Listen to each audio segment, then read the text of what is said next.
great pitch by Smoltz. He is cooking.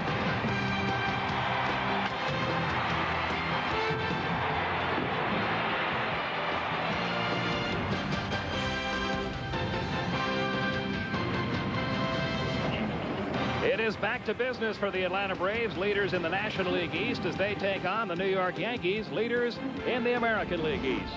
Hi, everybody. Along with Don Sutton, Pete Van Wieren, welcoming you to Yankee Stadium. Braves back from the All-Star break to take on the Yankees in the first of a 3-game series. And for the Braves, Don, hopefully, after all the injuries this club has gone through, maybe a turn back in the right direction. Yeah, Pete, it's pretty amazing that the Braves are where they are now, leading the division. I think what you got to do is credit it to Brian Jordan coming through as you thought he would, to Kevin Millwood stepping up, and the roles being defined in the bullpen. But everybody excited to see Javi Lopez taking batting practice. Javi, as you can see there, outfitted with the knee brace, but he started working out last week, taking some BP. He said he felt very comfortable, and he even told everybody that the stretching was going to be okay, the sitting, the kneeling, and he's taking some pitches behind the plate, but right now he's going to be the DH.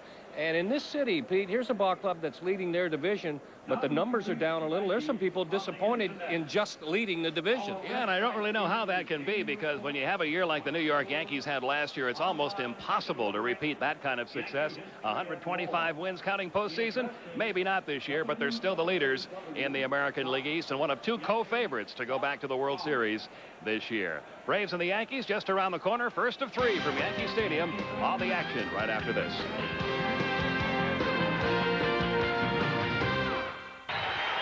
Going to be a red-hot weekend here in Yankee Stadium. Time to get it underway. Time for us to take a look at our Pepsi AC Chewable starting lineups for the Braves. It'll be Walt Weiss leading it off. Brett Boone in the 2nd spot. Chipper's going to hit 3rd. Brian Jordan in the cleanup spot. Ryan Klesko, who had himself a good July so far. Good numbers all the way across. He'll be followed by Javi Lopez, who was sporting a .321 batting average when he went on the disabled list. Andrew Jones will follow and play center. The 8th place hitter, Randall Simon, and Eddie Perez. By the way, Javi Lopez will be DHing. Eddie Perez will bat in the 9th spot. The defense for the homestanding Yankees will have Curtis in left, Williams in center, O'Neill in right. It is a good defensive outfield. The heart of their infield, very good too. Jeter with Knobloch on the corners. It's Brosius and Tino Martinez, a very quiet, slick fielding first baseman. Jorge Posada, George Posada behind the plate. And on the mound, the all-time active leader in wins with 241, Roger Clemens. Half of his wins have been of the complete game variety. 45 shutouts, that's a good number, and he's climbing upward in the strikeout total, up over 3,000 now. His innings totals is also starting to mount for Roger Clemens. His record is 8-3. His earned run average 470, and he was one singled out in a newspaper article here yesterday by owner George Steinbrenner that if the Yankees are going to play up to their potential, then Roger Clemens not only needs to win more, but needs to win them in the fashion that he did when he was playing against the Yankees. As Pete told you, our umpires were not greeted warmly, but here they are. A couple of good ones in the group, too. Larry McCoy behind the plate. Jim Evans down at first is the crew chief. He's been around a while. Chuck Merriweather, a somewhat controversial umpire a couple of times this year, at second. And the rookie Ted Barrett is over at third. I don't know, Pete. I know you are from New York, the state of New York. I'm from the South. I grew up in South Alabama and North Florida. But every kid I ever knew growing up wanted to play in Yankee Stadium. There seems to be, there's a kid who got to play in Yankee Stadium. Bobby Cox, very few people might remember, maybe you do, started in the Dodgers organization, but he ended up wearing the pinstripes of the Yankees for a while.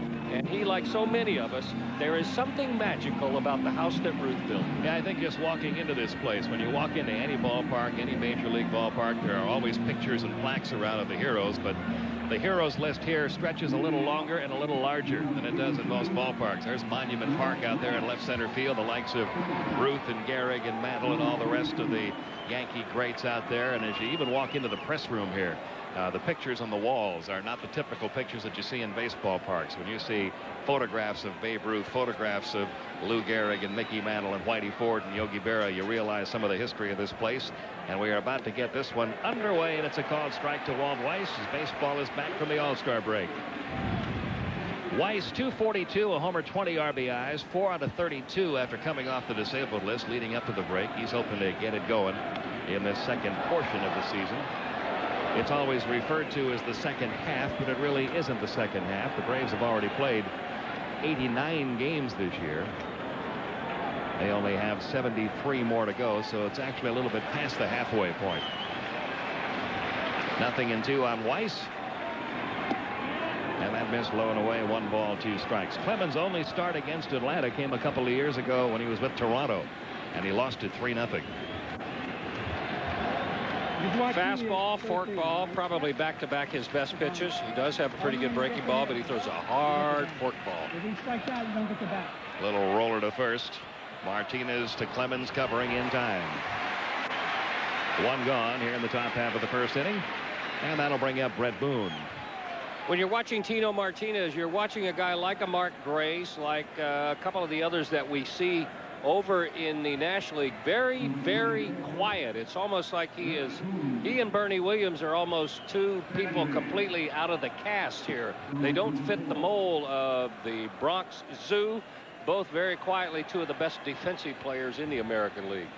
Boone at 254, 11 homers, and he swings and flies, hits a fly ball to right center field, fairly deep.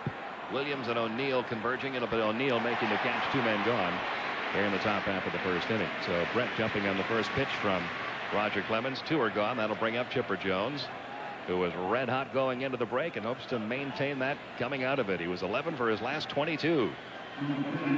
Up against Clemens, you mentioned that he had faced the Braves before. Chipper Jones is one who took him deep up in Toronto. In fact, he's the only member of the Braves starting lineup tonight who has ever homered off Roger Clemens.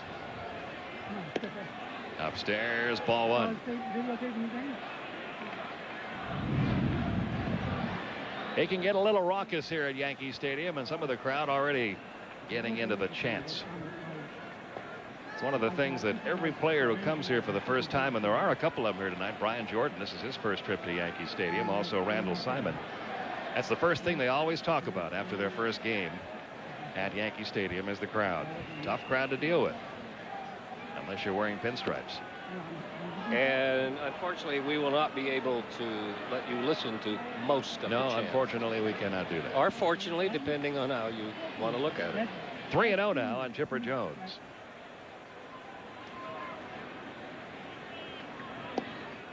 And on 4 straight, he draws a walk after Clemens retired the first 2 in order. And that'll bring up Brian Jordan. Back from the All-Star game where he got to the plate twice, walked and singled.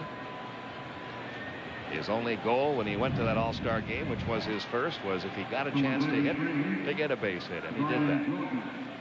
There you see the fine numbers he compiled the first portion of the year. And as you heard Don saying, there's the other All-Star member, Kevin Millwood, a scoreless inning.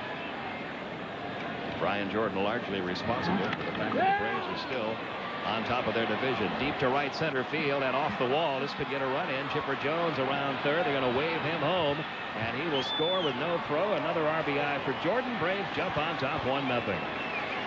Well, there is just another example of what Brian Jordan has been doing all season long. A 2-out RBI hit. 1-0 Atlanta.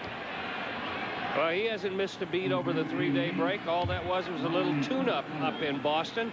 Fastball up and out away from him. And he kept his head right down on it.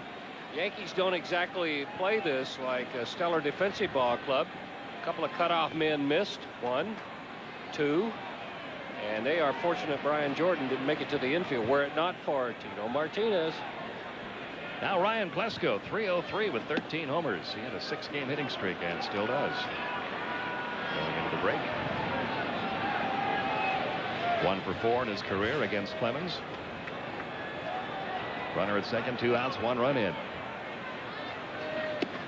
Throwing down to second. Back safely is Jordan.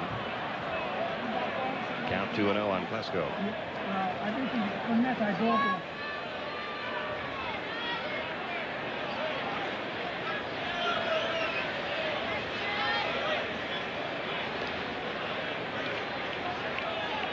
The 2-0 on the way, and that missed outside. Ball 3, 3-0. Well, it was almost like Clemens was pitching from memory to Chipper Jones, the memory of the home run up in Toronto. Got him in trouble when he walked him, and now behind Klesko. Klesko could get green lighted. On the corner for a strike, 3-1. Talking with Bobby Cox about all the green lights he gives on 3-0 pitches on the way up here last night, and he is a big believer because of the way pitching is today. So many pitchers nibbling, pitching from behind in the count. He is a big believer that the best pitch a hitter is often going to see is that 3-0 pitch. Sometimes a pitcher will just try to get a get-over strike in there. Full count, 3-2 on Klesko.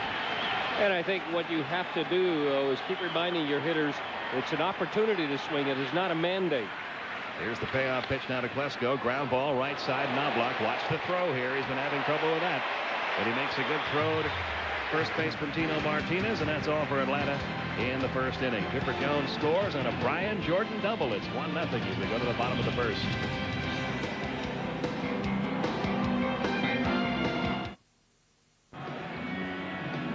Yankees are down by 1 as they come to bat. Here's a look at Joe Torre's batting order.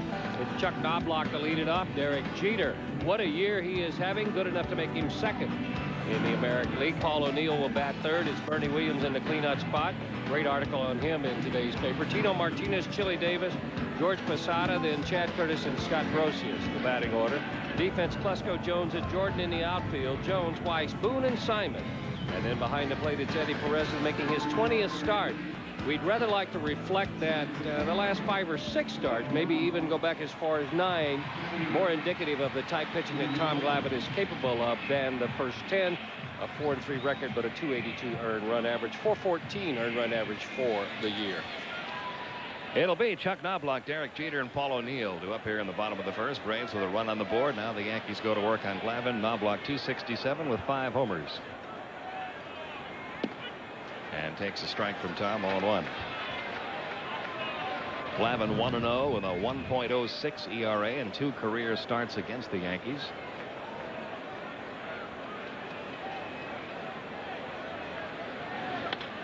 Right back to Tom, makes a nice play. And that'll do it for Knobloch, 1 away. Glavine, and rightfully so, I believe, feels that there have been some years when maybe his glove work on the mound has been overlooked when it comes to awarding the Gold Gloves. No argument here. I agree. I think that Gold Glove is something that once you win it once and you get a reputation, then how well you feel and your lack of errors and your good plays and just consistency get overlooked, and the same names keep coming up. Now Derek Jeter, 371, 14 home runs, 60 RBIs. He can do it all, this youngster. Tom Glavine has one of the best fielding percentages of any starting pitcher for the last few years. And one of the reasons that happens is many times they present the ballots to the managers and coaches every year to vote on the Gold Glove winners. And a manager will start thinking, and who's the best fielding pitcher? And there are so many of them in the league, he might just say, well, who won it last year? That's exactly right. There's a ground ball. It's going to get by Simon and by Boone into right field. Base hit for Derek Jeter. And I think fortunately it's fortunate if you're the ball club, you have on this ball club a Greg Maddux, who is known as a good fielder, who ends up in a good fielding position, who incidentally keeps winning it last year. And I think you will never hear him complain openly about it. It wasn't complaining, but I think his argument is a very valid one. Here's Paul O'Neill now, batting .294 with 10 homers. He has a runner at first and 1 out here as he faces Glavine. This was something you never used to see when Paul O'Neill first came up in the National League with the Cincinnati Reds. He could not hit left-handers, and he became a platoon player with the Reds. Didn't begin playing every day and learning to hit lefties a little better to the point where he handles them quite well, until he got over here in a Yankee uniform. 1 ball, no strikes. Second thing that's happened to him in a Yankee uniform, he has become one of the best breaking ball hitters in the American League. But then again, if you're going to play in the American League and hit, you better be a good breaking ball hitter. There's still a pretty good gap. He's only hitting .192 against lefties this year and well over .300 against right-handers. But even that .192 mark is better than what it used to be for Paul O'Neill. 2-0 the count. This guy plays every game, every inning, every at-bat like it was an entire season. Well, the article we were talking about Bernie Williams was talking about his personality and how he's kind of quiet and doesn't want to be the center of attention. Looped into left center field. That's going to get in for at least one. Over quickly, Ryan Klesko. He'll get the throw back and hold O'Neill to a long single. Moving around to third, Derek Jeter, and the Yankees trying to get right back in it. Runners first and third with one out for Bernie Williams.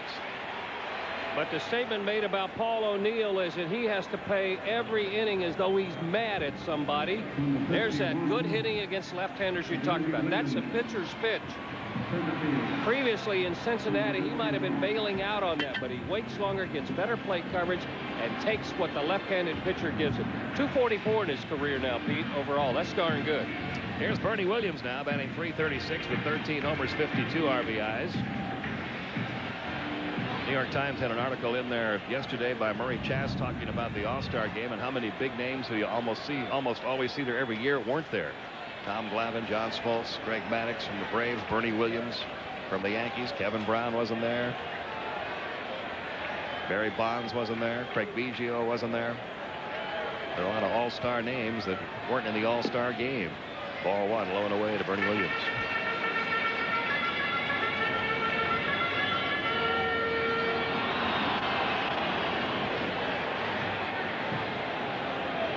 This will be his first at-bat in his career against Tom Glavine during a regular season game. Remember, he was injured when the Braves and the Yankees hooked up with Glavine's last couple of starts. 2-0. The article was talking about how he is almost, his personality, a very quiet, an introvert, internal type person, and he said he is almost out of place in a locker room with the needling that goes on. And yeah, you think of the Yankee tradition here of being a loud, raucous ballpark. And even the players that have played in this great franchise over the years have had reputations of being kind of out in front type of personalities. Didn't mind going out and doing the town now and then. Remember, Sparky Lau wrote a book called The Bronx Zoo about the atmosphere around here. Bernie Williams prefers sitting in a corner playing a guitar. There was a player here who used to ride him unmercifully, and I guess the general manager went to him and either said, lighten up, or you're going to be gone. Good pitch, inside corner, 2-2. And he asked the player, said, why do you constantly ride Bernie Williams? And he said, because he's such an easy target. He's much like Rob Piccolo. When I remember playing with the Milwaukee Brewers, Rob Piccolo, the phrase was coined about Rob Piccolo is he can take it, but he cannot dish it out, which is just backwards from what most people are like. Full count now, 3-2 on Williams with Tino Martinez in the on-deck circle. Braves up 1-0, but the Yankees trying to get that run right back here in the bottom of the first. Willie Randolph running through some signs down in that third base coaching box. We'll see if the runner at first, Paul O'Neill, is on the move here. Here's a 3-2. It is low and outside, and they'll be loaded now for Tino Martinez.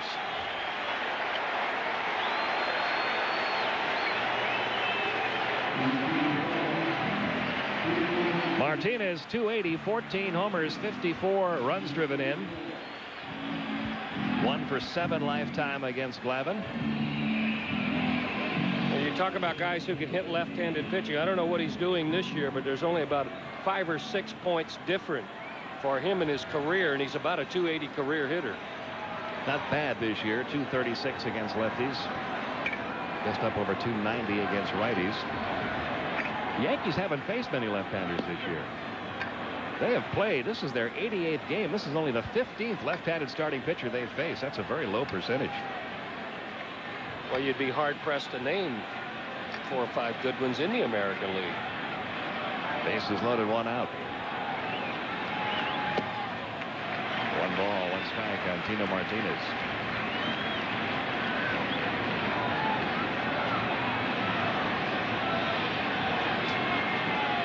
That's an impressive line, and one you'd rather not see if you're the Braves.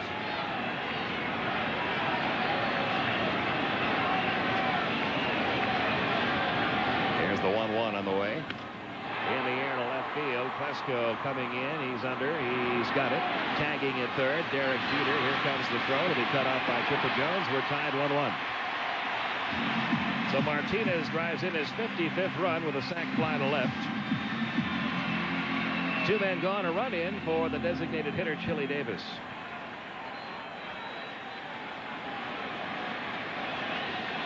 There's a guy just keeps rolling along. Chili Davis, 291 again this year, 13 home runs, 52 RBIs. Another of the members of this Yankee team kind of gets lost in all the headlines, but he's been doing it for a bunch of clubs, beginning with the Giants back in 1981. Outstanding player for the Giants, the Angels, the Twins, and back to the Angels. And spent 1 year with the Kansas City Royals before coming over to put on the Yankee pinstripes. And those are outstanding numbers. Got a shot at 400 homers in his career. Broken bat roller towards short. And that'll do it. But the Yankees tie it up, and we go to the second. All tied at 1.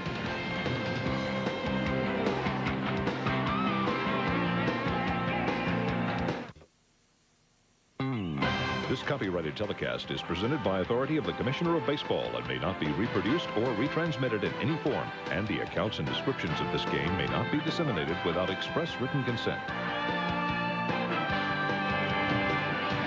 We are tied at 1 as we go to the top half of the second inning. Javi Lopez back in the lineup as the designated hitter tonight. He was hurt in a game in Arizona back on June 20th, sliding into second base. And then that knee swelled up on the flight back to Atlanta after the game. Turns out there is some ligament damage in there. They're going to try to get him through the rest of that season wearing that oil derrick brace on his right knee. 321, 11 homers, 37 RBIs, and kind of a break in the schedule down the right field line. That's going to be a fair ball. Javi Lopez first swing, takes the turn at first. It's nicely played by O'Neill.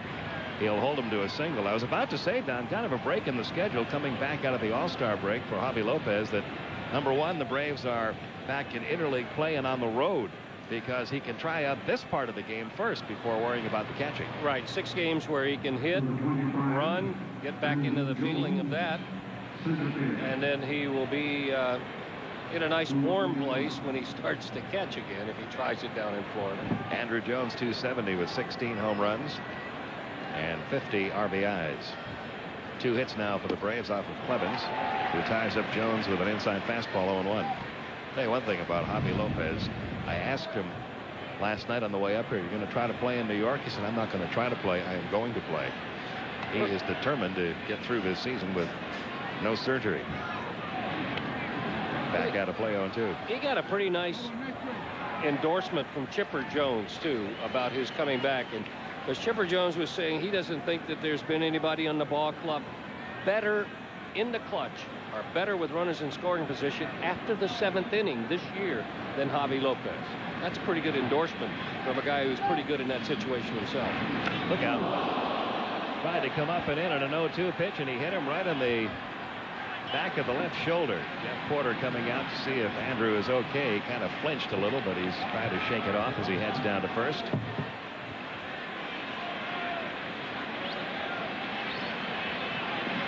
Well, a book anymore on Andrew Jones is you've got to come inside. Clemens looked like he tried to overthrow this one. And what they're saying, it hit the bat. But Larry McCoy is saying, no, it hit the back, then the bat. So he was right on top of that. You saw him explaining, it's not that you have to tell a hitter that he's been hit, but it did skip off the back. Watch it hit right about the name. Then it'll go off of that and off the bat. So Larry McCoy was just saying, no, it hit the bat, yes, but it hit him first. That'll bring up Randall Simon. 307, a couple of home runs, 12 RBIs, just 2 out of 20 going into the break. So that time off welcome for him. And I would guess tonight he better get ready to hit some fork balls.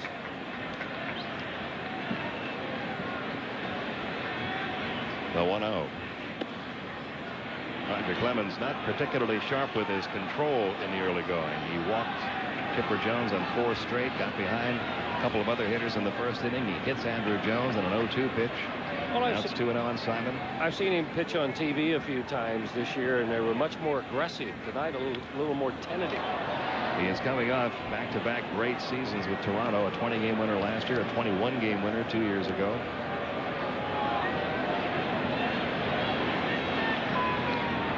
But that ERA, and I think that was a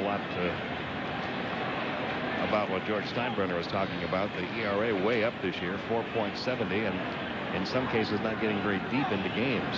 And he is a guy who has, throughout his career, been out of the old school. Likes to go 9, likes to go out there and finish what he starts. You don't expect him to be coming out after 5, 6, or 7 innings. The 2-2.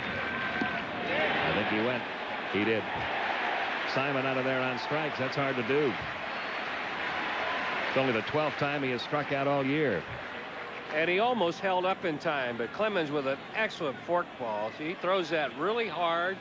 It dives down and away from the left-handed hitters. One gone. Now Eddie Perez. 232 with a couple of home runs. And he'll be catching while the Braves are on the American League portion of this 11-day road trip.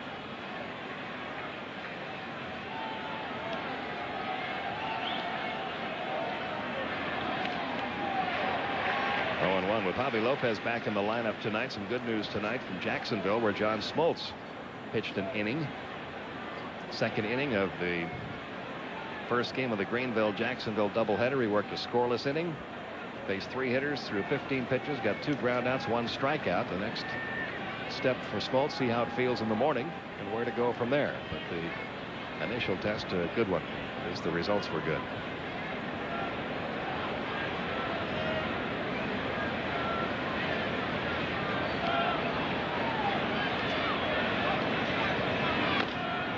The end of the bat toward Clemens. Barehanded grab. The second one. Jeter trying to turn it. Not in time at first.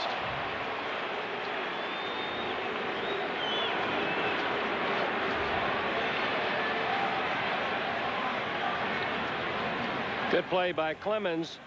And that's a little bit of a gamble with a good base runner and a fast base runner like Andrew Jones at first. But he did get the guy that he wanted.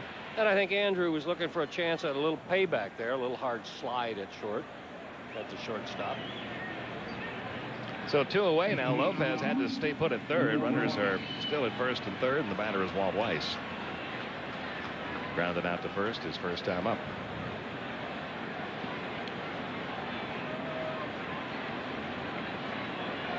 But 6 hits and 17 at bats in his career against Clemens.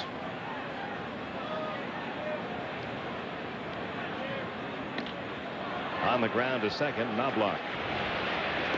On to first in time. And that's it for Atlanta in the second inning. They strand a pair of runners, and it's still 1-1 as we head to the bottom half of inning 2.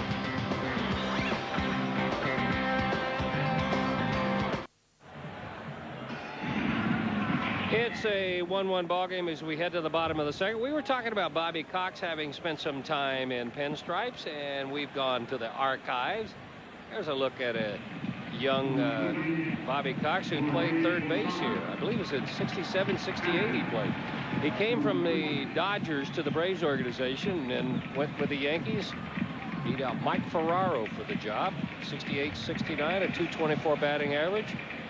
He was listed as his reputation is he was somewhat of an overachiever, which would tell you a lot about why he likes some of the players he likes.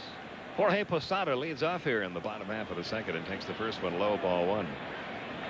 And Bobby told me once that one of the things he was always conscious of the 2 years he spent here playing for the New York Yankees was they gave him uniform number 14, and Bill Skowron wore that uniform for many years. And he said, I want to tell you what, he said, you put on a uniform that the Moose wore all those years, you feel a little pressure. It's a heavy uniform. It is. You feel a little pressure to perform. Number 6 came about when he came over to Atlanta to manage the first time. That was just the number given him, and he's worn it ever since.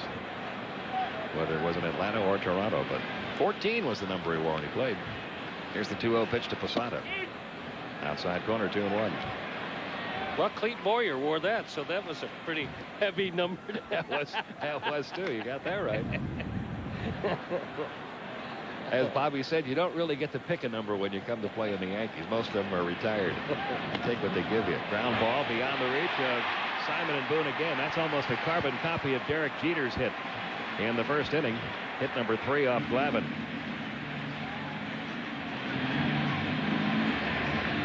A couple of hitters in their lineup have adjusted. It's almost like they've taken away the inside part of the strike zone and they're leaning out over the plate looking for something to hit to the right side. I would be surprised that if very soon we don't see some breaking balls from Glavine coming to the right-handed hitters and some fastballs on the fifth. Now Chad Curtis, the left fielder, having kind of an off year this year, 217 with 4 homers. And he takes ball 1. Got 2 pretty good hitting instructors in that Yankee dugout. Chris Chambliss, the hitting coach, and Joe Torre, of course, the manager, who works with the hitters a lot himself. And they have a nice relationship, too. A lot of places that would cause a problem with the ego of the hitting coach. They would consider that trespassing, but not him. Got to talk with Chris before the game. Couldn't get to Joe. Could not make my way through the 219 media members who were all trying to talk to him at once. I'll catch him tomorrow. I have to get here a little earlier tomorrow. 1 ball, 1 strike at Chad Curtis. Noon might be the only opening he has tomorrow. As you can imagine, if you're the Yankee manager, part of your daily duty is spending a half hour or so with the media, both home and away. I don't think Joe minds that part of it one bit. 1-2 the count. Yeah, his success here, he stepped into a place here that can be very, very tough, not only from that standpoint, but from a box a few doors down to the right. And this is a tough environment. And I think it takes a very unique person to not only do it, but do it well and enjoy it. There was Glavine coming in on Chad Curtis after getting ahead in the count 1-2. Didn't have Curtis looking for a pitch in there and caught him looking. Well, you have to do it when they're diving out over the plate and they're outside conscious. The only way you can make that outside your part of the plate again if you're a pitcher is to take something away from them on the inside. 1 away, and now third baseman Scott Brocious, who forever etched his name into the Yankee history book as the MVP of last year's World Series. His numbers a little more on the average side this year, 257 with 9 homers. But had that career year last year. And that's what it takes if you're going to win 125 games, counting postseason. You've got to have 2 or 3 guys have their career years. 0-1 the count.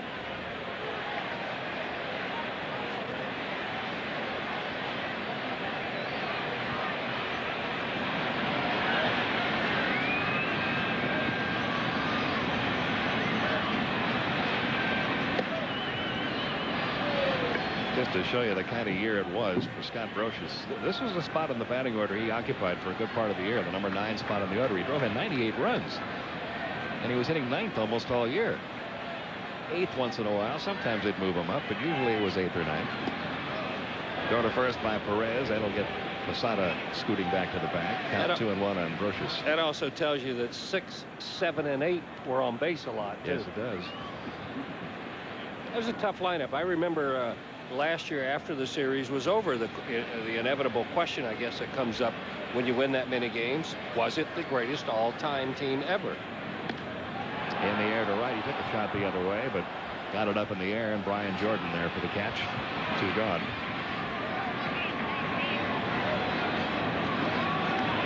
Yeah, that was the question that was being asked from almost the time that the Yankees went into postseason play last year. Is this the best team that ever played? Comparisons with the 27 Yankees were inevitable. I think they took a vote among some of the top people in baseball that have been around for a long while, and the 27 Yankees edged out the 98 Yankees as the best all-time team, but only by a little. As far as the all-time number of wins posted in the season from the start of the season to the end of postseason, yes, it was the best ever. Yeah, I don't know how you could do that. 27 Yankees, that was 72 years ago. Now, how many all-day games? Yeah, how many 95-year-olds are around with all their faculties to vote on that watch this and that? Because if people your and my age can't vote on it, all we can do is read the numbers. That's right. Shorter season back then, 154 games compared to 162. You only had to win the World Series 4 more, not 11 more as you do now going into postseason. Better food in the trains. Trains? What are trains? No weather holes. 1 ball, 1 strike. Here's the 1-1. Outside corner, it's 1-2. 2 men out, runner first. We're tied at 1, bottom half of the second. Knobloch, retired pitcher to first, his first time up. He's had a little of that Steve Sachs disease this year in throwing from second base. Popped up. A lot of foul territory in this part of the ballpark. Oh, Eddie Perez stumbled a little bit as he got to that area where the grass and the dirt and the on-deck circle all meet.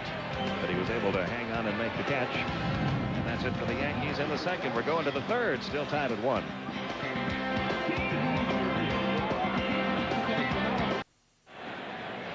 Pete, what was your favorite number when you were playing as a kid? 30. 30. Well, you could personalize your authentic Braves home, road, or batting practice jersey with your name and your favorite number. I like number 20. Or you can personalize them with the name and number of your favorite Braves player. All you need is a Braves Clubhouse Collection catalog. You see the number there on your monitor. Call 1-800-433-BRAVES or just stop by the Braves Clubhouse stores at CNN Center or North Point Mall. Great place to shop. Brett Boone leads off the third. He flied to right his first time up. And Roger Clemens delivers a breaking ball down low, ball 1. Got a request from the Braves front office today. A very special Braves fan looking in. Harry Buttermore, Lexington, Kentucky, 80 years old today. And rooting for the Braves as they take on the Yankees tonight. 1-0 pitch is low in the count, 2-0. Boone, Jones, and Jordan due up here in the third.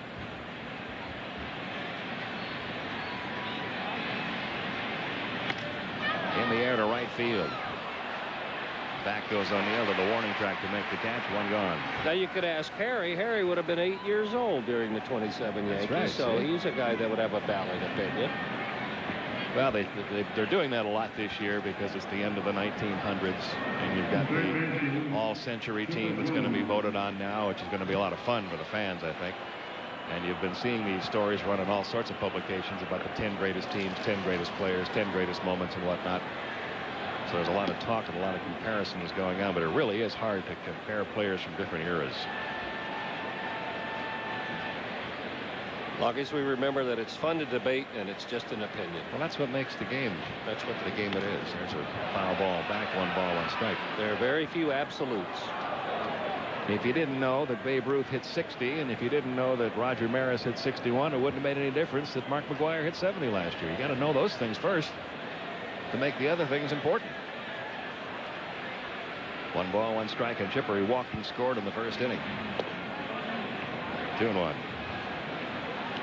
Clemens' pitches just don't look as explosive. Maybe No, they don't. Maybe that's a poor way of describing him. I hope you know what I mean.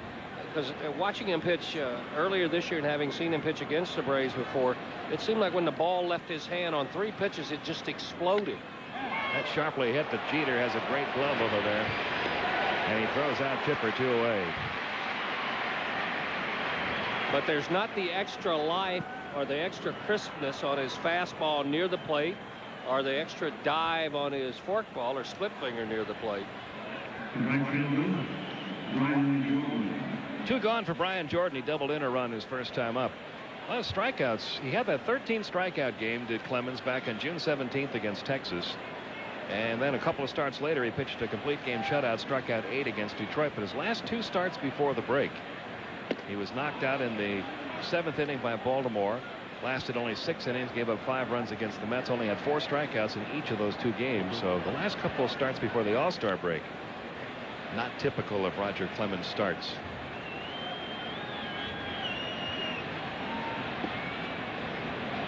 He's not been throwing many fastballs tonight. A lot of breaking balls and forkballs. And in the years or in the games when he's dominated, at first pitch is here it is, see what you can do with it, then you're in a hole.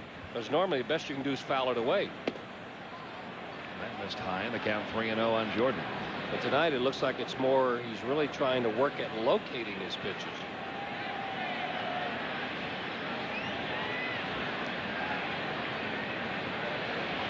The 3-0 pitch. Taken for a strike, 3-1. Jordan now has 72 runs driven in after that RBI double in the first. ties him with Mark McGuire for 6th in the league. Now to play full count.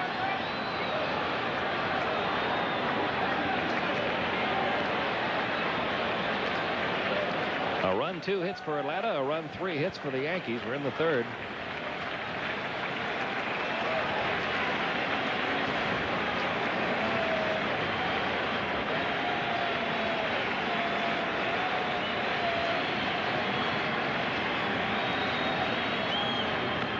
Payoff pitch grounded to short. Jeter charges, fields, throws, gets him 1, 2, 3. Go the Braves in the 3rd. First 1, 2, 3 inning of the game for either pitcher. We go to the bottom half, still tied.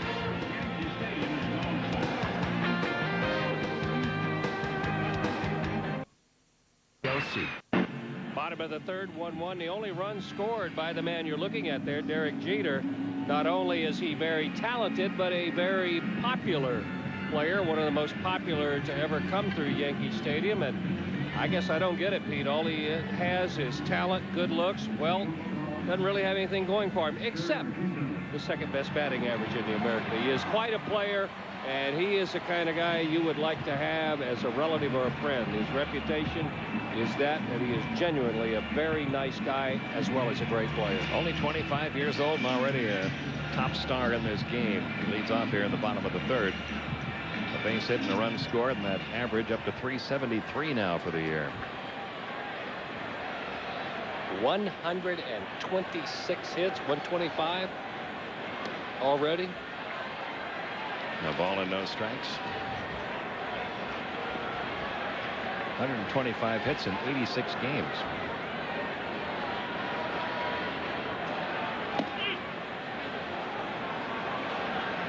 Count even. 1 ball, 1 strike. He hit 324 last year, had 203 hits a year ago, his first 200 hit season.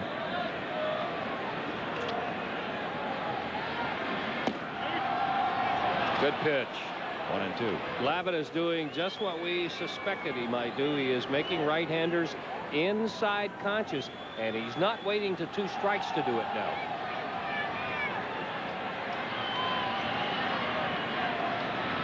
Here's the 1-2 pitch.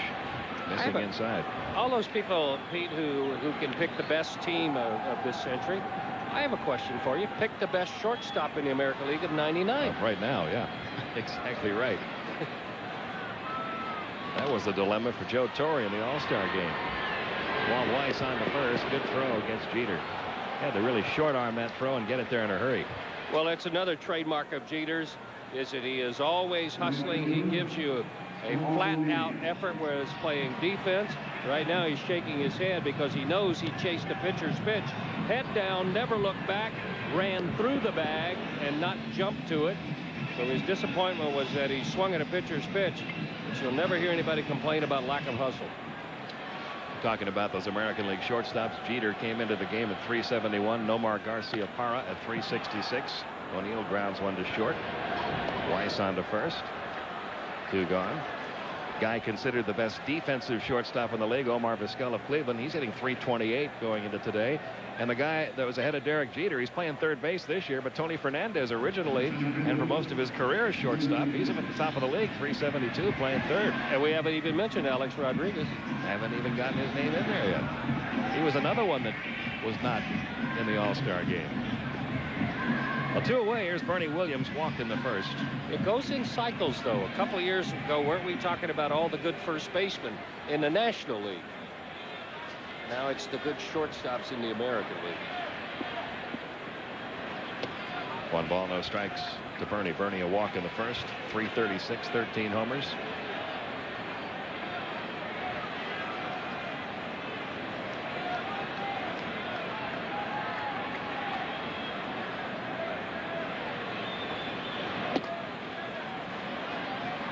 Glavine behind in the count, 2-0. We're tied at 1. Bottom of the 3rd. Had a change in the pitching rotation by the Braves for the rest of this series. A couple of reasons for it. Greg Maddux will still go tomorrow night against Orlando Hernandez. El Duque goes for the Yankees tomorrow night. Here's the 2-0. Missing 3-0, but it's a change on Saturday afternoon. Dallas Perez will get the start on Saturday against Andy Pettitte. And then Kevin Millwood will open the series in Toronto on Sunday with Bruce Chen following him. 2 reasons for the change. Number 1, to get another lefty, Odalis Perez, in against the Yankees, who appear to be a little more vulnerable to left-hand pitching. That's reason number 1, as the walk to Bernie Williams for the 2nd time tonight takes place. Tino Martinez will step in. Reason number 2, to get the 2 rookies out of being in back-to-back positions in the rotation. Odalis Perez and Bruce Chen would have gone back-to-back in the rotation were not that change made. I think that's a good idea, too, because they are not alike, but they're similar in their styles, and I don't think you do the second guy a favor when he pitches to a ball club after the first guy goes out there. 2 gone. Williams at first for Tino Martinez. Sac fly to left his first time up. Strike in the inside corner, 0-1.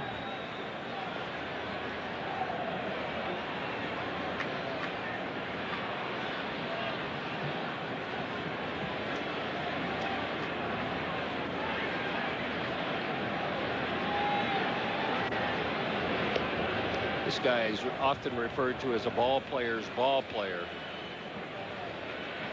He's the kind of guy, and I was talking to one scout about him. He said he's the kind of guy that would play for the Astros. I said, what do you mean by that? Well, he says, think about those guys. If you didn't have a manager and you didn't have coaches, those guys would play the same way. Tino Martinez would play the same way. 1 ball, 1 strike.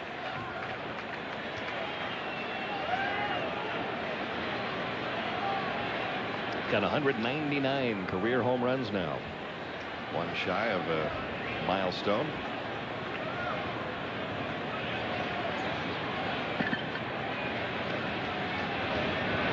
Here's the 1-1. It's stopped by Perez. 2-1. Didn't have a full group coming up to New York last night. Some of the players during the All-Star break who weren't involved in the game itself were off to other parts of the country, either their hometowns or a little R&R for a couple of days, maybe in Florida, maybe elsewhere. But everybody showed up on time. Here's the 2-1 pitch. Outside corner, 2-2. Some clubs are afraid to do that, but I think with Bobby Cox as the manager, with John Sherholtz, you can do things like that as long as you don't betray the confidence. Remember, it did happen. Was it last year or 2 years ago with Randall Simon and Andrew Jones? Last year. It was last year. They missed a workout. They didn't get back for a mandatory workout. And I think they went to Curacao for 3 days. They're playing a little bit late getting back, and they missed a flight. Were reprimanded, and that was over with. But everybody got where they were supposed to be on time this year. 2-2.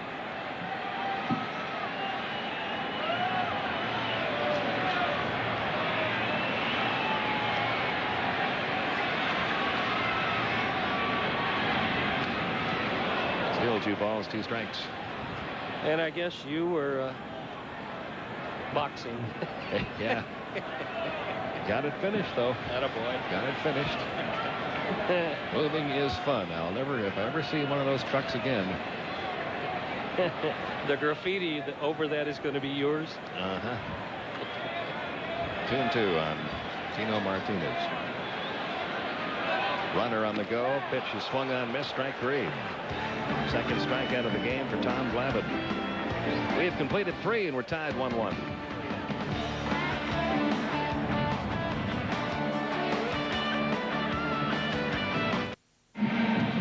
Run through our Office Depot scoreboard. Cincinnati continues to play well. Bartolo Colon has a 2-0 lead over Pittsburgh. Boston has scored in every inning but the 3rd. The Mets and Tampa Bay have a good one going. Toronto just scored 3 in the 3rd. Baltimore 3-0. I make that 4-0 now over Montreal. Minnesota and Chicago just underway. Kansas City at Milwaukee postponed because of the unfortunate accident at the stadium. Rest of the scoreboard after this. Detroit and Houston just now underway with Detroit a 1-0 lead. The White Sox have scored first against the Cardinals, and everything else coming up a little bit later on. That's on our Office Depot scoreboard. On the ground to second, Knobloch. 1 away. And to keep yourself posted tonight as everything that's going on in baseball, log on to cnnsi.com. It's the ultimate address for sports, and you're up to date. Now Javi Lopez, who singled his first at-bat, back into action after being out since June 21st. By the way, the Florida Marlins have acquired pitcher Ryan Moscow, a youngster from the Dodgers. That completes the deal that sent Craig Counsell to Los Angeles. Up high to Lopez, ball 1.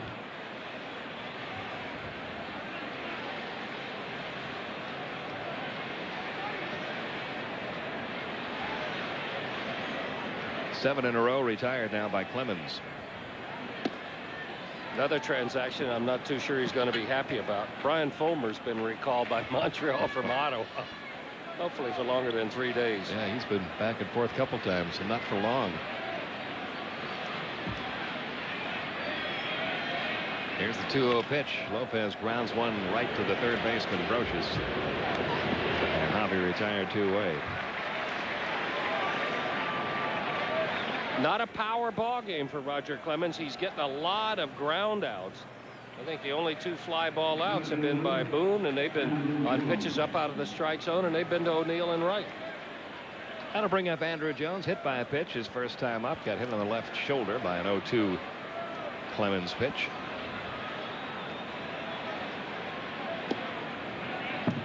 Check swing, didn't go. 1 ball, no strikes.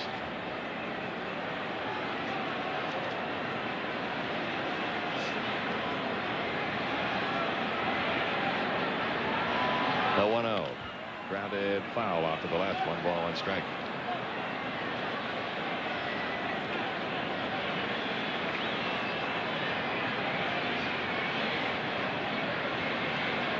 There's what you were talking about, all those ground outs. The last 4 outs in a row. Tells you that he's getting the fastball down and throwing a lot of fork balls and a lot of breaking balls. This time Andrew Jones gets one down into the left corner. And he'll waltz into second base with a 2-out double. Andrew had a great second half for the Braves last year. And he was starting to get those numbers up toward the All-Star break this year. And he might be just about ready to take off offensively. That's a tumbling forkball that stayed up. Playing left field can be an adventure here because that short distance, 318, most of the left fielders kind of lay back, give the ball the first move, and then try to trap it in the corner. There's a look at those angles down there. It goes out sharply to the right of the 318 sign. Hit 15 points higher after the All-Star game last year. Had 19 homers after the All-Star break. 12 before last year. So if he turns it up a notch second half this year as he did last year, we could be talking about 35 to 40 home runs, maybe. 290 average, maybe. Fouled back by Simon. 0-2. Well, we talk about a lot of things that have happened so that the Braves are still in first place. But not to be overlooked is some maybe the best clutch hitting, the most consistent clutch hitting has come from Andrew Jones. How many 5 game-winning hits last at bat? Last at bat. Walk-off hits. Here's the 0-2. 1 ball, 2 strikes now to Randall Simon. And his idea of the strike zone is better. Cut down on the strikeouts, increase the walks. He has become a more complete offensive ball player. And the defense, of course, speaks for itself. It's there all the time. Down on strikes again. Nope, he got a piece of it. Still a ball and 2 strikes. I was up in Boston for the weekend with all that's going on, announcing the greatest 100 players of the century. I happened to see on, and I can't remember where, but some videos of a young Al Kaline. They run alike. He and Andrew Jones run alike, and there's so many similarities into their style of play defensively. Again, the 1-2 misses low. 2 balls, 2 strikes. That's the pitch he chased, trying to check his swing last time up. Took it this time. It's 2-2. And pitchers remember things like that. We want to see if he'll do it again. See if Clemens tries to get him one more time. If he's not convinced that he can check his swing, or if he goes a different route. Fouled away. Still 2-2. He's throwing a lot of split finger fastballs.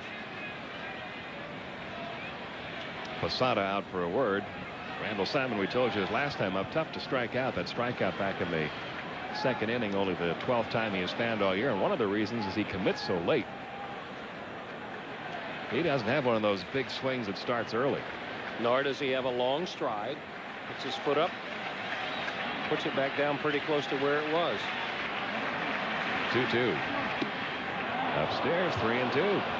That's 5 split fingers fastballs in a row, or 5 forkballs in a row. If you will throw it 2-2, you've got to be able to throw it 3-2. The payoff. Ground ball up the middle. Knobloch makes a nice stop. The throw on to first. One hopper, not in time. Running around third, trying to score, and scoring Andrew Jones. He's done that before. Bang, bang, play at first.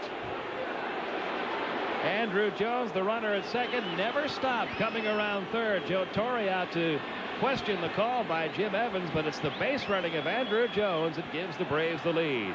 I think everybody forgot about him when Martinez turned to look at the umpire. George Posada also turned. This is a heck of a play by Knobloch. All he can get on it is enough to one-hop it. And they have a valid argument, but He never looked. Right now is not the time to umpire. Now is the time to see where that runner is going. You can't assume an out, and by the time he remembers there is a runner going, the throw to the plate, Posada didn't even look back. So some heads-up base running by Andrew Jones gives the Braves a 2-1 lead. Gives Simon an RBI, his 13th. Here's Eddie Perez now. A bad call and some good base running. We've seen that happen twice in New York. Once when David Cohn was with the Mets, covering over at first base. Got in an argument after a bang-bang play at first. Forgot about the runner, and the runner wound up scoring.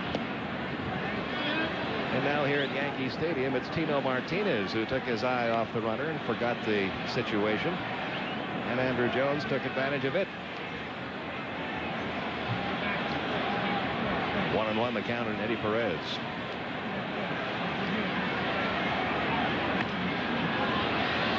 Andrew has an instinct on the base paths. He showed it in that Boston series just before the All-Star break. He was a runner at first base. Brian Hunter just was trying to bunt him down to second. Andrew took off when the bunt was laid down, and as soon as the throw got past the first baseman Mike Stanley, Andrew just kept on going. Took a quick peek when he got to third base to see where the ball was. Figured they can't get me, and kept on going. Came all the way around to first on a throwing error on a bunt to win the game. Scored easily. Make that 6 walk-off wins. Yeah. 5 hits, 1 running the bases. 1-2 the count on Perez.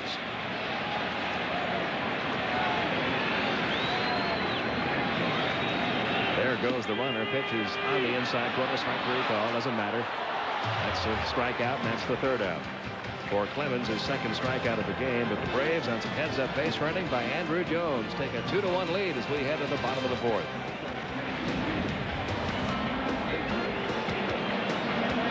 Jorge Posada will follow, and then Chad Curtis.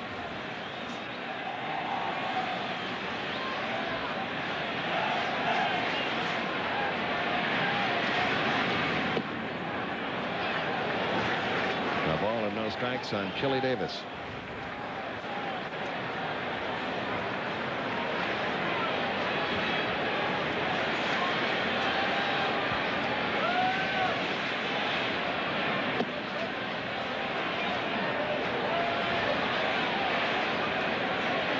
Duno.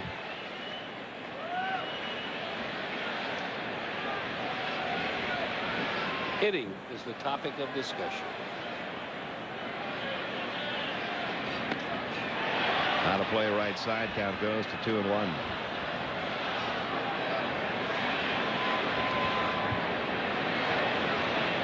Don Baylor on the left. Gerald Williams on the right. Both wore Yankee uniforms at one point during their career.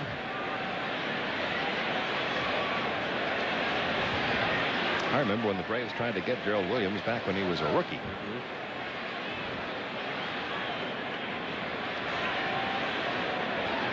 Here's the 2-1 out of Chili Davis. Back out of play, 2-2. But I think a young pitcher named Smoltz was too big of an asking price.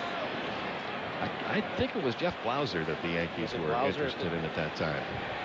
That was before a kid named Jeter came along. And the Braves would not do that.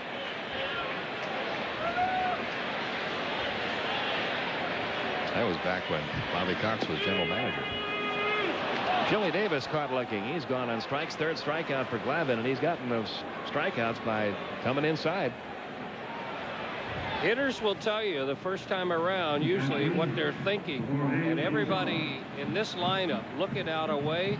The left foot goes toward the pitcher, and then anything inside, you assume it's going to be a ball. Glavine has hit that inside corner 3 times. That'll bring up Jorge Posada, a single to right, his first time up. And he's a guy who went out there looking for something out away from him his first time. Well, he shows him one out there, but it's too far outside. Ball 1.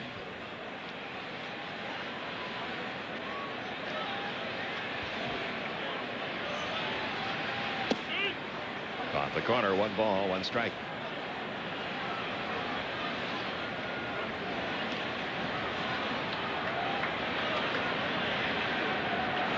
One out, base is empty. We're in the bottom half of the 4th inning. Braves up by a run. He just keeps trying to lure him out there, doesn't he? One pitch after another. And if you chase one, then he goes just a little bit further, or if he gets a call strike, then he edges it just a little bit further outside. In the air along the line in right. Jordan, a long run toward that corner. And runs out of room. Not a whole lot of room in foul territory down there. This is one of those ballparks with all kinds of room in foul territory behind the plate and between home plate and the dugouts, but it's nothing once you get down into the corners. There's so much room behind home plate here toward the screen. The warm-up mounds for both the visiting and the home pitcher used to be throwing back toward the screen behind home plate. That's how much room there is. Glavine has Posada set up for that inside fastball on him. Everything has been away. 2-2. Back out of play again. Still 2-2.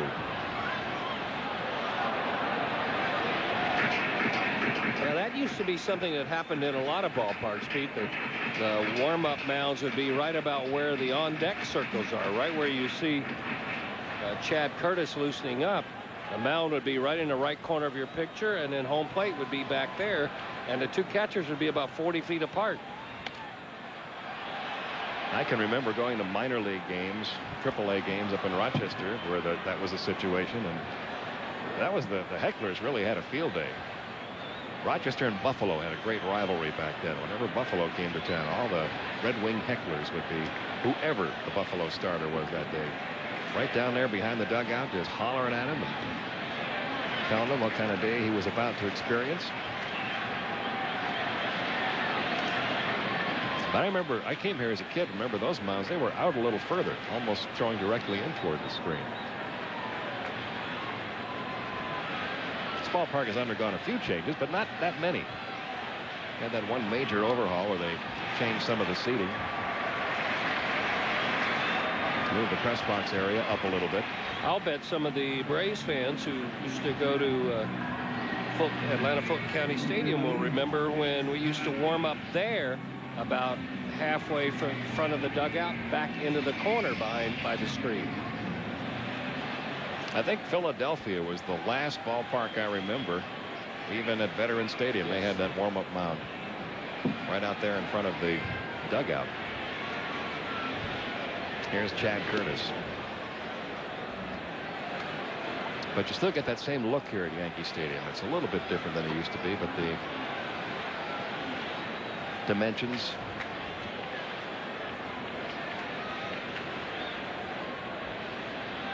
stay pretty constant. Well, right now, Tom Glavine having a little trouble throwing strikes. It's 2-0 on Chad Curtis.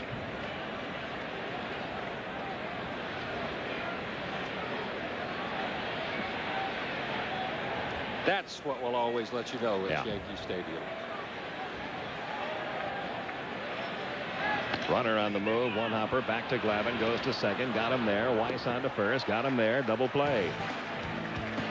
Even with the runner going, the ball was hit sharply right back to Glavine, still able to turn it, and he's out of the inning, still leading it 2-1 as we head to the 5th.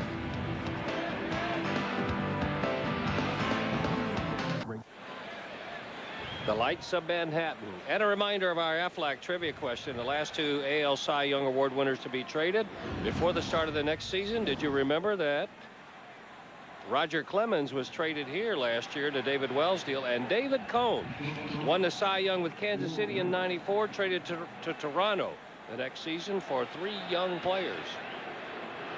We go to the 5th inning. Walt Weiss leads it off. He's 0 for 2. A couple of ground outs. 1 to first, 1 to second. Takes inside, ball 1.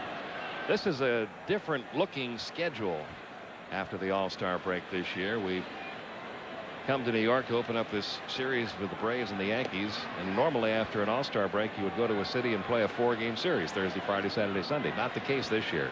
It's Thursday, Friday, Saturday.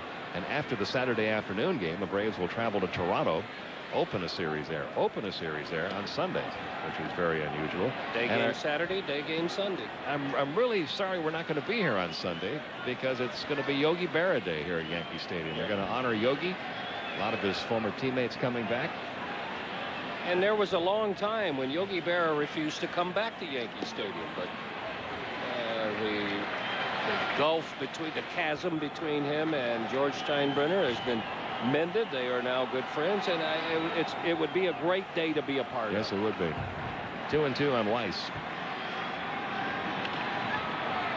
Out of play, still 2-2. Well, fortunately, I get to see him next weekend when Stan Musial will be playing harmonica in the lounge at the Otesaga Hotel. That's right. Next weekend is induction weekend at Cooperstown, and they invite all the current members of the Hall of Fame back to be a part of that. And Don will be taking part in that. I think Ernie Johnson Jr. is going to be working with us. Yes, he is. Ernie is going to come in for the doubleheader on Friday night, goes Saturday and Sunday, and I thank Ernie for filling in, and all of you for the opportunity to do it again. And there is a full platter up there this year for the induction. Players voted in: George Brett, Robin Yount, and Nolan Ryan. Orlando Cepeda. By the Veterans Committee. I think they're going to move the ceremony up an hour. It usually starts at 2 o'clock. They're going to start it at 1 o'clock this year. Here's the 3-2. And a walk to Walt Weiss to lead off the 5th inning. Second walk issued by Clemens. That'll bring up Brett Boone, who is flied out to right twice.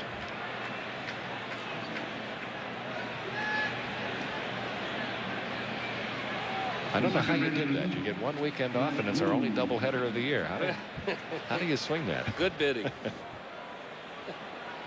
That is true. I almost forgot. We do have that doubleheader in Philly on Friday.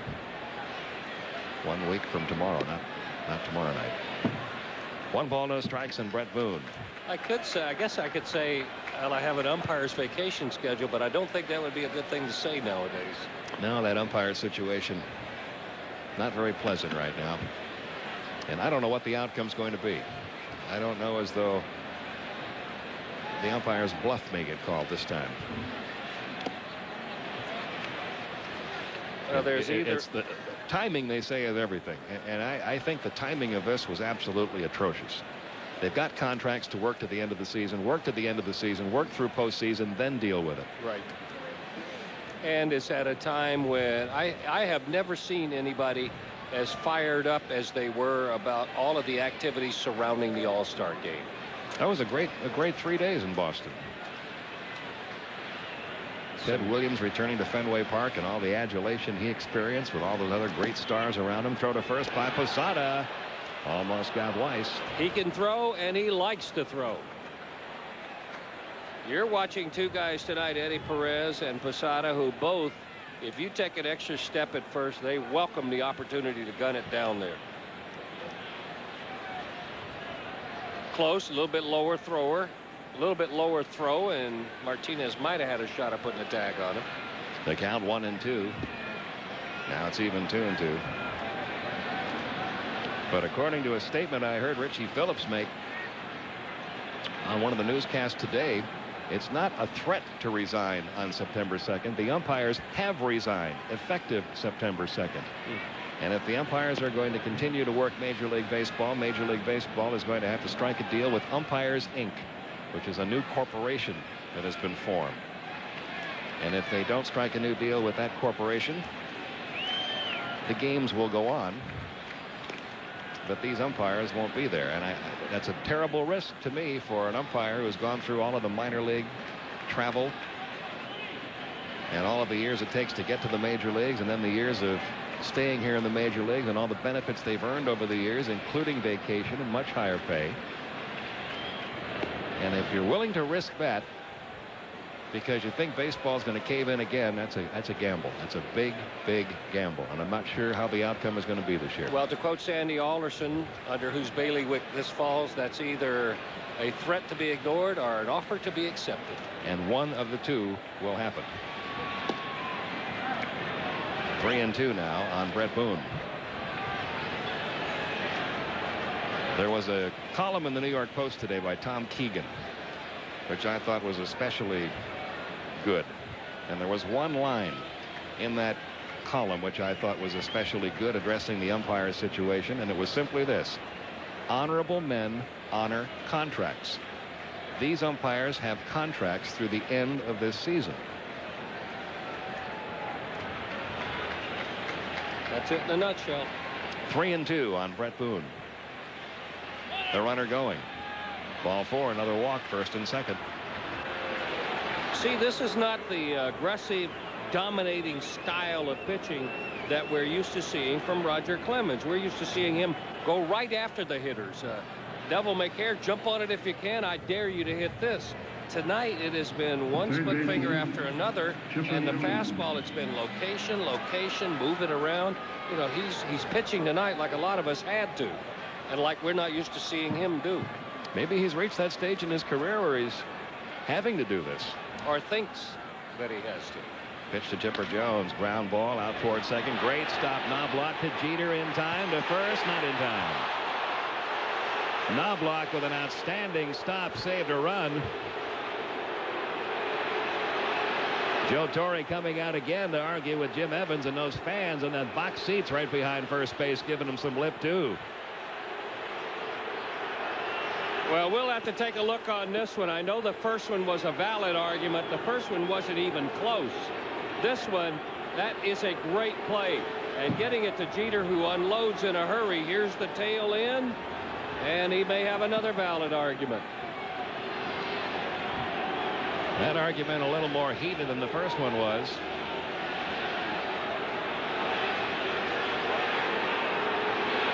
They're at first and third with one out.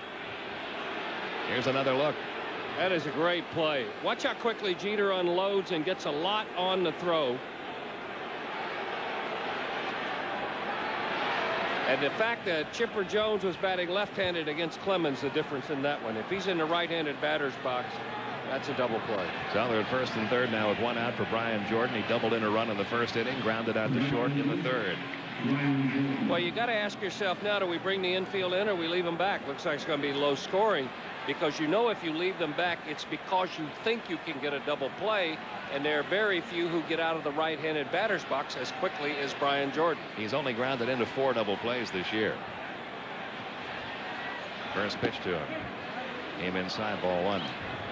2 runs, 4 hits for Atlanta. A run, 3 hits for the Yankees. We're in the 5th inning.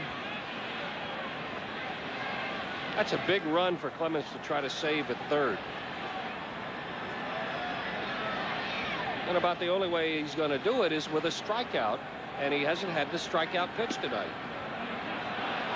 Posada had a little trouble with that one, 2-0. The only strikeouts he has had tonight. Got Randall Simon on a check swing. What he thought was a check swing in the second inning. Simon called for going around, and he got Eddie Perez looking in the 4th inning. That may be caused by television right there, and I'll tell you what we mean right after this pitch. Bounce toward third. Brocious boots it again, has no play anywhere. Might have been a double play to get Clemens out of the inning. Instead, it's an error on Brocious. They can't assume a double play, so an RBI will go to Brian Jordan, his 73rd, and the Braves lead it 3-1. Well, you know you have a Brian Jordan there who runs quickly, so you've got to try to get rid of it in a hurry, and you get caught with an in-between hop. Did you see his head come up? Watch his head pop up now. There. Instead of looking at the ball, he was looking at how much time do I have at second. That cost him. The head popping up trying to see where the runners were. He could have gotten one, but after he took a peek, he had no chance. So it's now a 3-1 Atlanta lead, and the batter is Ryan Klesko. Twice tonight is grounded out to second. Straight away center right at Brent Williams. He got a little bit of a late jump on it, but catches up with it. That was a big swing, a little bit off the end of the bat. The swing might have fooled Williams into thinking it was going to be hit a little deeper. That's so easy to do with big guys who take big swings, because you see the swing before you see where the ball is going, and you see the swing and you see the ball before you hear the crack of the bat, so that the last thing you might know is how hard it's hit. Well, now let's see what kind of course, he was talking about the 7th inning. Now here's the big swing.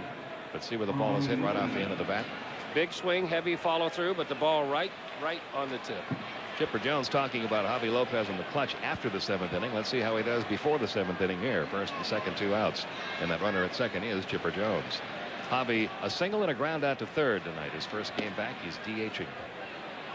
See, his fastballs inside tonight haven't had a good effect like Glavin's fastballs inside. That pitch really doesn't accomplish a lot when it's at a guy's hands, or he has to lean back out of the way, because it doesn't do anything to establish an inside strike zone. So he hasn't gotten any inside strikes. Breaking ball hit high in the air to right, and Clemens will be out of the inning with no further damage if O'Neill makes the catch, and he does. Well, that's it for Atlanta in the top half of the 5th inning. They pick up another run and now lead it 3-1 as we go to the bottom of the 5th.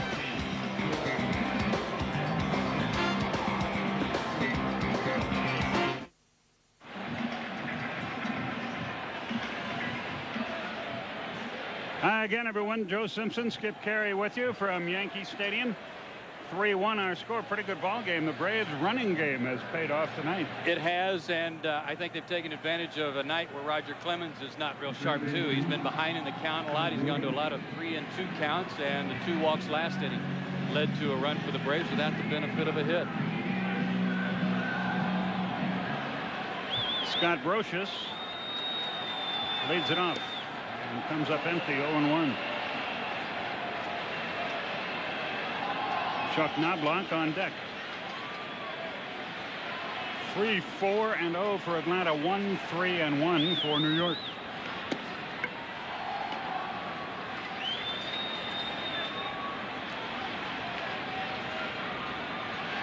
Brocious flied to right his first time.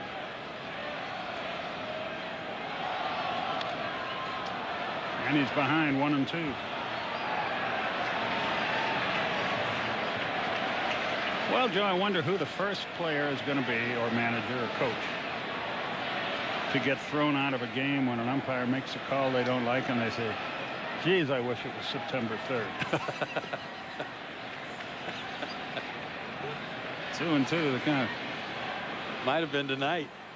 May have been already some discussions at first base with Jim Evans. There'll be some guys in checking the calendar early if that's the case. 2 Hopper, convenient hop. Weiss guns him down, 1 away. So that's the way the bottom of the 5th begins. And here's the knobber. He has tapped to the mound and fouled to the catcher. That's what they call him here in New York. He's had a tough year defensively. 16 errors, they say. He's shown signs of that problem Steve Sachs had for a while, having trouble making the throw to first. His glove work still looks just fine, though. He made a heck of a play tonight. A strike to him, 0-1.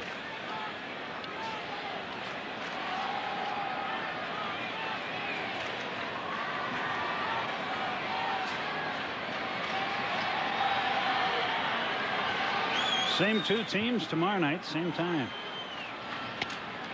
Broken bat, that'll be easy. 2 out.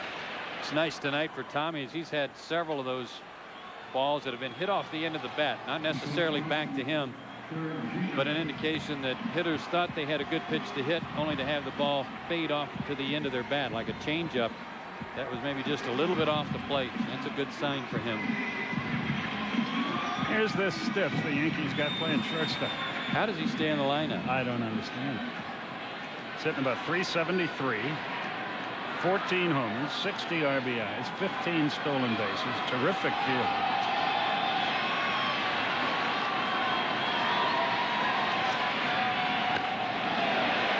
2 for 3 tonight. Watch him maybe try to steal second here. He is 15 out of 21 in that department. He makes it look way too easy.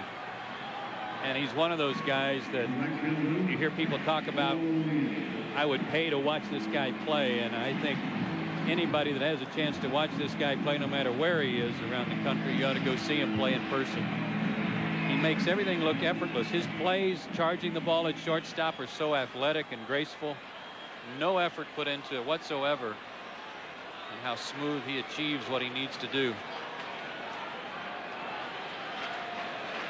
It's an amazing number right there. Pretty good MVP candidate so far this year.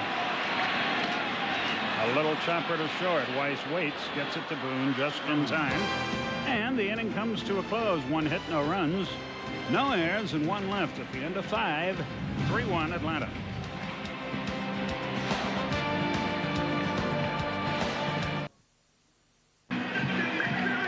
We go to the 6th inning here at Yankee Stadium. Time to take a look at the Budweiser game summary. And a good game, 3-1. Tom Glavine gave up a run in the first and ran into some trouble, but has pitched very well since then. Roger Clemens has been behind in the count tonight, and his 3 walks, couple of them in the 5th inning, led to a run. That's caused him some problems. Brian Jordan with a couple of RBIs, already coming out of the blocks after the All-Star break, now with 73 on the year. Tino Martinez provided the Yankees with their only run on a sacrifice fly in the first. This ground crew here, they have a lot of fun. They clean off the bases, drag the infield to the tune of the Village People's YMCA. You know, here's something right here that you just never quite see Ed Mangan do back in Atlanta. Andrew Jones grounds the first pitch foul.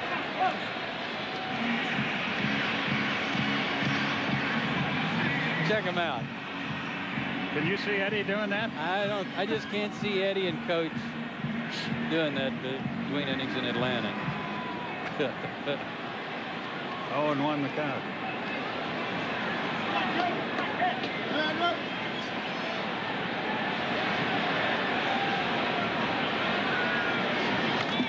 There is a drive of its fair. It is curving. It is foul.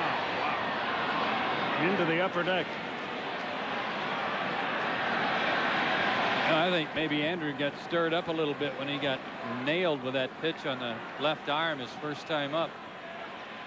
He's had a little incentive his last couple of at-bats. Doubled into the left field corner his last at-bat and almost took Clemens into the upper deck fair. A foul back and out of play. I didn't know where that pitch would be going. Still 0-2. Andrews, Simon, and Eddie Perez here in the 6th inning.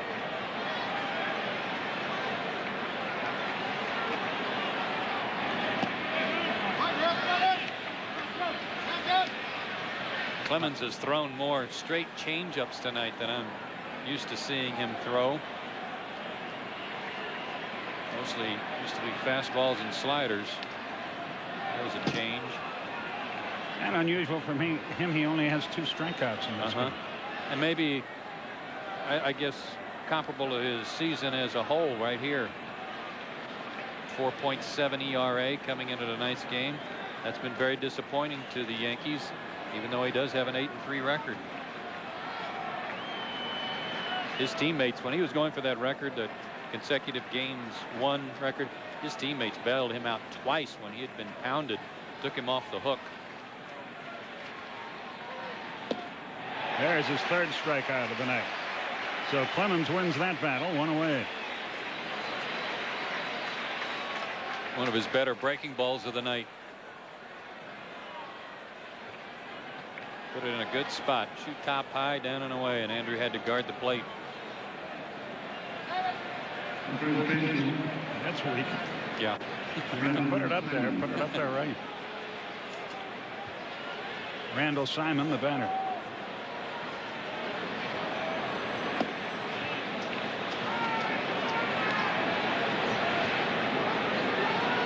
Glenn Diamond, our producer tonight. Dan Reagan, our director. So if anything goes wrong, you know who to blame.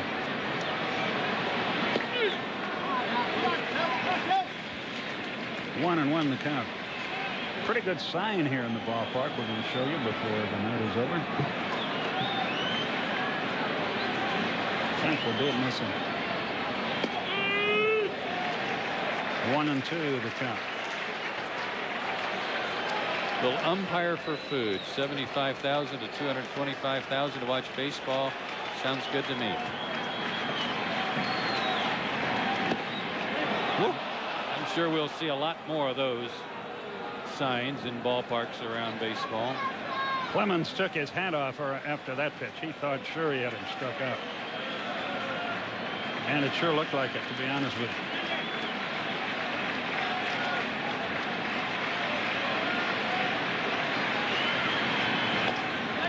Little swinging bunt. Posada pounces on it.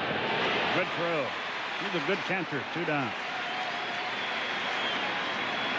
Made a quick spin too. Took his eyes off of first base, and even after spinning around, threw a bullet down to Tino Martinez.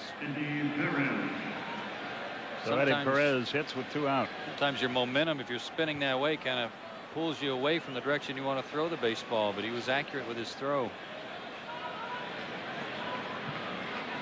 Eddie has bounced out and struck out.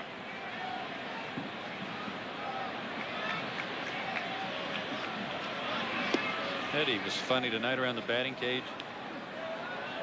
He and Javi were hitting in the same group. Javi wanted to use the weight, the donut, to put on his bat. Eddie offered it to him, but laid it on the ground and made Javi pick it up. I said, you like this catching every day, don't you? 2-0 the count. Tell you what, with that brace on, Javi can't run at all.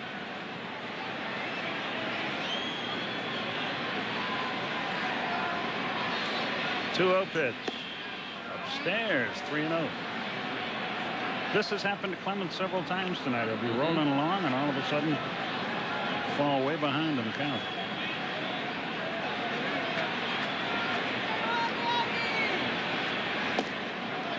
On 4 straight, he walked in. So the whole night has been a struggle for him. That's his 4th walk.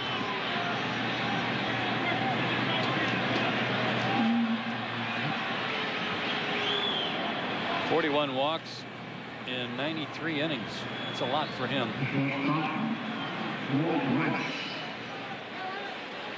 So here's Walt Weiss, who is 0 for 2 with a walk and a run scored.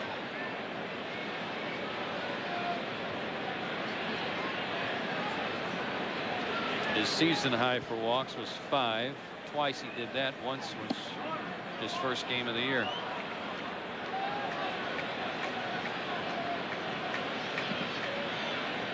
Interesting looking at his strikeout totals for the year too, Skip. He's only gotten into double digits once. Struck out 13 back on June 17th against Texas. At the knees, 1-1. If you're Greg Maddux or Tom Glavine, those kind of numbers don't concern you, but when your stock and trade is the strikeout, then I guess it does a little bit. And you've won back-to-back Cy Young awards, and world's champs are trying to bring in another guy to load up on their rotation. They expect a lot. Downstairs, 2-1. Gave up David Wells and Graham Lloyd for you.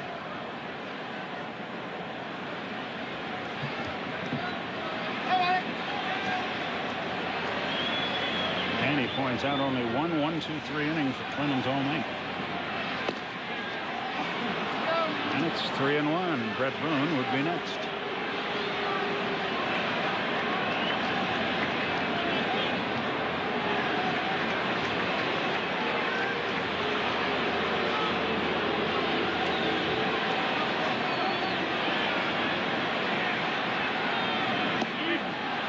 Full count. Walt's been working it pretty good tonight. Last time up, he had a 3-1 count, was taking, and then when he got it full 3-2, he fouled off a couple of tough pitches before drawing a walk. He's made Clemens throw a lot of pitches to him tonight. He's 6 out of 18 against him in his career. Has done all right. Eddie will go with the payoff pitch and 2 out. A foul back. Another pitch will be forthcoming from Clemens. Crowd of between 45 and 50,000, I would guess, here in Yankee Stadium tonight. Not a sellout, but a goodly turnout. Greg Maddux, Orlando Hernandez tomorrow night. Same time here on TBS.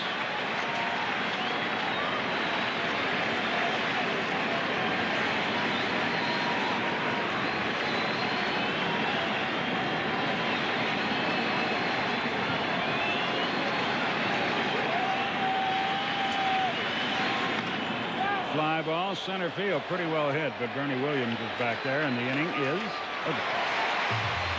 No hits, no runs, no errors, one left, bottom of the sixth. 3-1 Atlanta.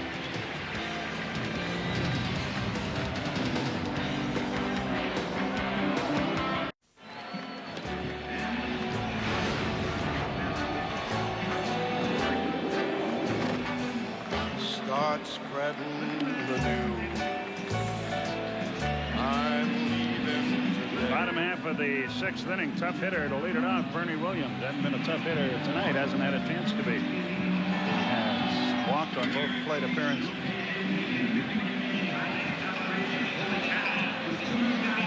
John Kennedy Jr. in the ballpark tonight. I hear his magazine's about to go down the old porcelain facility. That was a rumor in the New York papers today. Was it? George? Hadn't heard that. I don't know if that's true, but that was in the paper.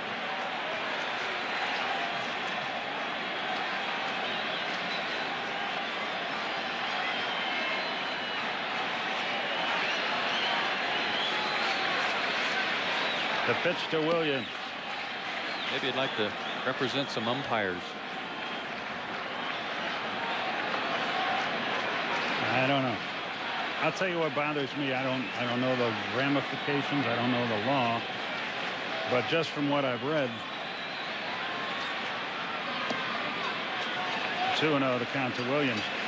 Technically, the umpires are probably within their rights legally to retire as a group. Resign. Yeah.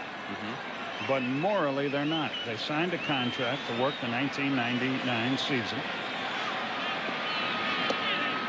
There's the strike. The contract has been honored to the best of my knowledge. I haven't heard any of the umpires complain about not being paid. Therefore, they should honor their contract and do whatever it is they have to do when the contract expires. That's the morally correct path, it seems to me. I think they're getting some terrible advice. That sounds like advice from somebody trying to take desperate measures. The leadership, maybe he's losing grip as their representative. I don't know. Maybe he just feels like this is like the last bold stroke he can make to try to keep them all together as a group. But just listening to people talk today on radio shows and reading in the paper, I haven't heard one sympathetic person. Did you have any on your call-in show tonight on the radio? We had several, but none sympathetic. I know one thing that bugs the umpires. That takes care of Williams. Finally, he gets an at bat on the night. And Tom Glavine is rolling along. That's his fourth strikeout. I forgot what I was going to say. One thing that bothers the umpires. They're a little upset that Sandy Alderson, an executive, is the point man as far as the umpire is concerned, when there are guys like Paul Runge and Harry Wendelstedt, and I'm sure some American League retired umpires as well, who could talk more from the umpire side. I've had umpires tell me, when's the last time an executive came in an umpire's room to say hello? They say it never happens, and that they may have a valid point there. Right. But that doesn't have anything to do with honoring or not honoring your commitments, I don't think.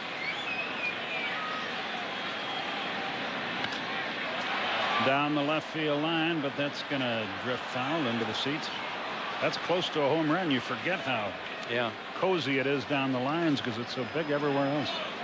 I don't pretend to know all the negotiations and all the things that have gone on in the history of negotiations between the umpires in Major League Baseball. But when someone comes out and says the umpires were ready to resign yesterday, Weiss should handle this. 2 up. but in an effort to not interrupt play in the 1999 season, they've decided to put it off until September 2nd. Which will interrupt play. Won't that interrupt play as well? So which side of the mouth are they? Is their representative trying to advise people as to how this is going to be conducted? I can't figure out if it's one way or the other. Are you going to quit or not? And then the question is, if they resign or retire or whatever word you want to use, does baseball say okay and suffer for a few years with young, untrained umpires? I hope not. I hope it doesn't come to that. These guys are too good. I know a lot of them personally. There are a lot of good guys among the umpires. Yeah. And I just hope they're not getting, like you said, getting bad advice. I just hope they really are taking into consideration what they've worked hard to accomplish, especially young guys like Ted Barrett there, who's worked hard to get here and has just arrived at this level. Boy, Glavin is right on target now. 1-1 the count. Yeah, kids like Hunter Wendelstedt and Paul Runge Jr., who aren't even full-fledged major league umpires yet, would be asked to take part in this. Is that fair to them?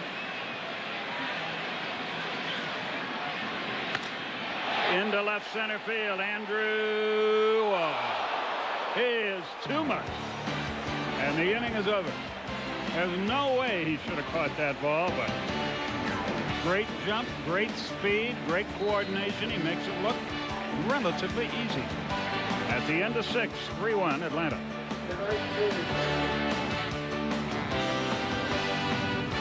Braves baseball on the Superstation, brought to you by MasterCard. MasterCard, proud sponsor of Major League Baseball and fan of the great American pastime. And by Office Depot, low prices every day.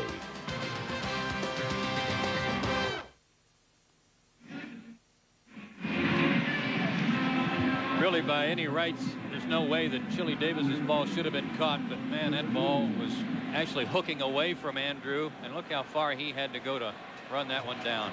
You're right, Skip. He is too much. Brett Boone leads off the 7th and takes a strike. We got some updated information. In fact, we want to correct some information that we were given earlier as we're peeking down. Actually, John Smoltz pitched 2 innings tonight. He threw 27 pitches, 19 of them strikes. He struck out the side in the 3rd, yet despite his best efforts, Jacksonville beat Greenville 6-1 in the first game of the doubleheader.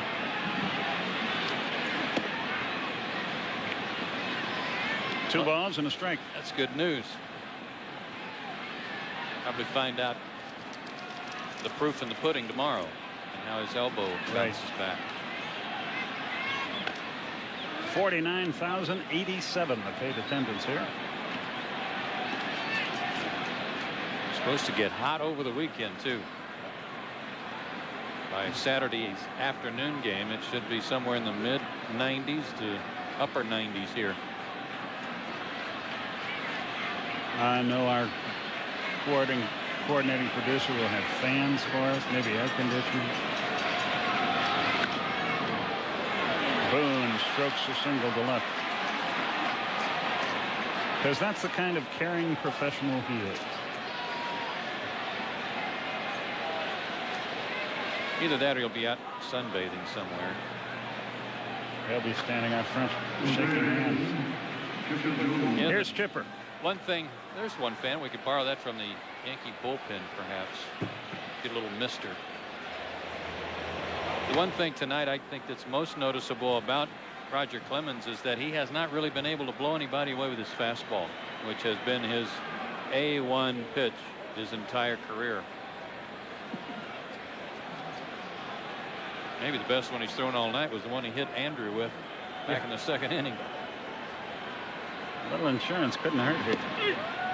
Chipper takes a strike on the outside edge. He got a little sun during the All-Star break, it looks like. Good for him.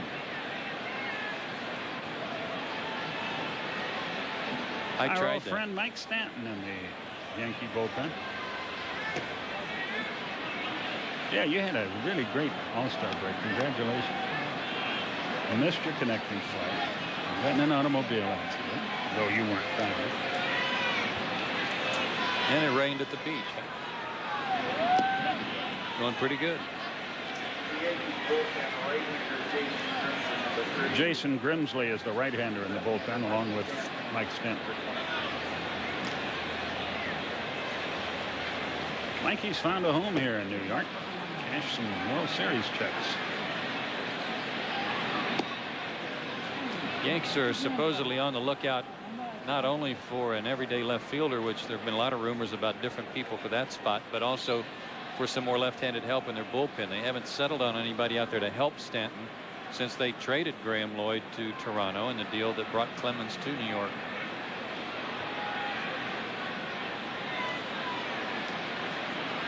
Some of their wish list in left field has, by rumors anyway, included Rondell White, Marquise Grissom, Bobby Higginson from the Tigers.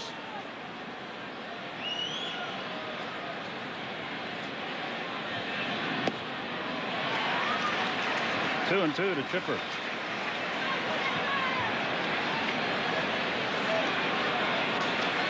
Chipper was just hoping the All-Star break didn't slow him down. Yeah, he was really on target. In as hot a stretch as he had been all year long when the 3-day break came. He's hit the ball hard tonight, too, though he has nothing to show for it.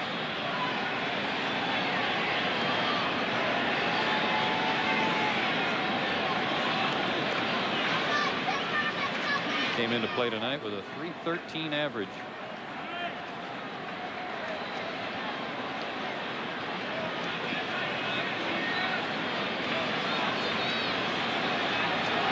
Ozzy's all over somebody again.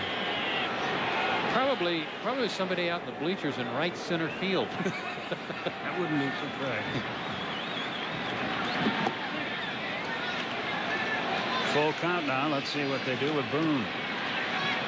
Brett is 8 out of 13 in the stolen base department. Way Chipper's been going, and the fact that Clemens has only struck out 3, I got to take a chance here, I think, if I'm Bobby, and send the runner. They do. Ball 4. 2 on again with nobody out. 5 walks for Clemens. Ties his season high, and it's the 3rd time he's done that. Mel Stottlemyre there, the pitching coach for the Yankees, sitting next to Joe Torre. Well, you see that Mr. Clemens is very close to his season's high, and that means he's very close to exiting the premises. Brian Jordan rips one to left for a hit. Boone around third. They're going to wave him. No throw. He's in there easily, and it's 4-1, and that might do it. Jordan drives in his 3rd run of the night. 74 for the year. He picks up right where he left off. Look at the difference in where the target was. Rogers not hitting his spot. Posada wanted that ball away, and it ran in on Brian's hands, and he found the hole. And with Curtis playing very deep in left, Ned Yost didn't hesitate to send Boone home. He hasn't signaled yet, but I'd bet the mortgage that Mike Stanton's going to come into this game to face either Plesko or Gerald Williams. Yeah, that's going to do it for Clemens, and he hears the Boo Birds here. They're not the most forgiving fans in the world here in dear old New York, and it is Mike Stanton who's coming in as Joe Torre, even though he doesn't have a cell phone with him, makes the Bell South call to the bullpen.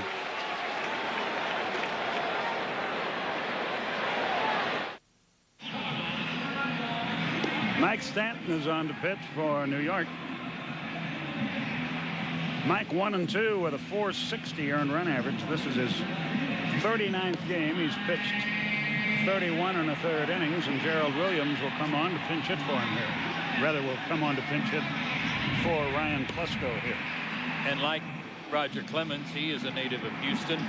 Last year was in 67 games for the Yankees. The year before that, 64. And is, over the last 2 years coming into this one, was 10-2 for the Yankees with 9 saves. He has done a terrific job as a setup man and has been very durable for them. Yeah, he's on a track to go into about 72 games this year. So Gerald Williams will be announced here, and the Braves have runners at first and second. A run in, still nobody out. I know Don and Peter were talking about Gerald Williams breaking in with the Yankees. And I remember when he first came up, Gerald and Bernie Williams, they were neck and neck over who was going to be the better player. And it was almost as if when the Yankees finally dealt Gerald, it was like they had decided, okay, we think Bernie's going to be the better guy, but it wasn't so clear cut when they first arrived. Well, Gerald can do some damage against his ex-mates now. He and Derek Jeter, good friends. They were having a nice chat before the game.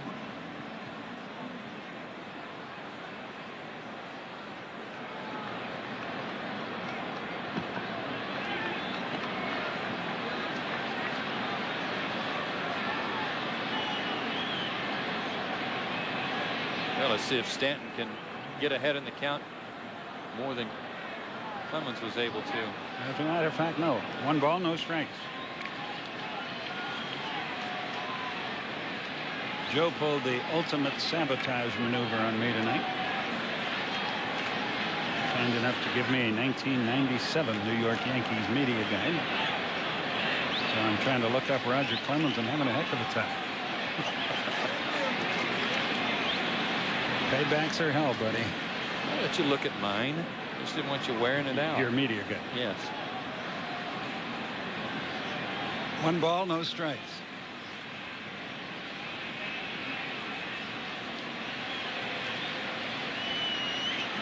Braves with a chance to break this thing wide open here. Swinging bunt, but it rolls foul. They'd have had trouble throwing him out had that stayed fair. A ball and a strike, the count. Mike Stanton's best year saves wise came as an Atlanta Brave in 1993. 27 saves with Atlanta in 63 games. He was with us when we won the World's title, wasn't he? He did not. He started the year with the Braves in '95. Gerald, by the way, is 0 for his last 10 as a pinch hitter. He would like to break that little slump right here. Mike went to the Red Sox right at the trade deadline on July 31st from Mark Lewis and Mike Jacobs.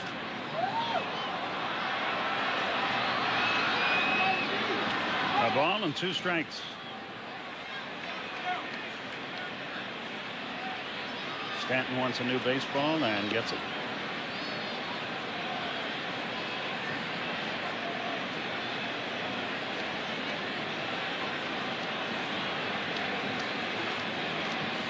Chipper Jones at second. Brian Jordan at first. Nobody out. A run in. 4-1 Atlanta.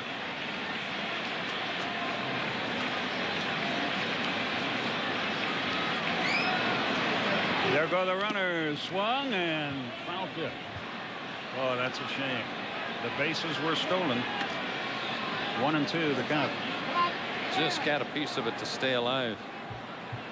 Showed you some numbers early in the game tonight about the Yankees and what they have done this year, and I think there's a strong thread between these two teams. They both have sort of won ugly, you know, despite injuries, missing players for the season. They have compensated. They did not have Joe Torre in the dugout for a long time. Got him with that breaking ball down and in. So Stanton comes in and gets an out. And here comes Joe Torre again.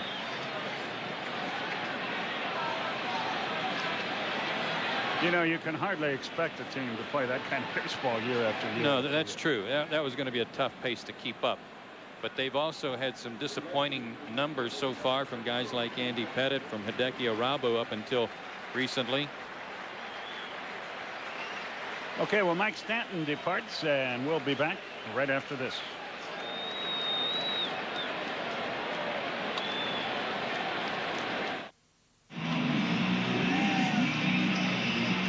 Part of the huge crowd here in New York. And And the third pitcher of the night is on there for the Yankees. Jason Grimsley, 6-1 with an earned run average of 4.02. And despite that high earned run average, the league is hitting just .211 against him. Yankees signed him as a minor league free agent. Pitched last year in the Indians organization, with 6-3 at Buffalo. But struck out a lot of hitters, 68 in 88 innings, and the Yankees decided to take a chance on him, and they're glad they did. He's been with Philadelphia and Cleveland and California. He'll face Javi Lopez and then Andrew Jones, and then hopefully will continue with Randall Simon. Stanton, of course, did his job. A third of an inning, a strikeout. Everything else is zero.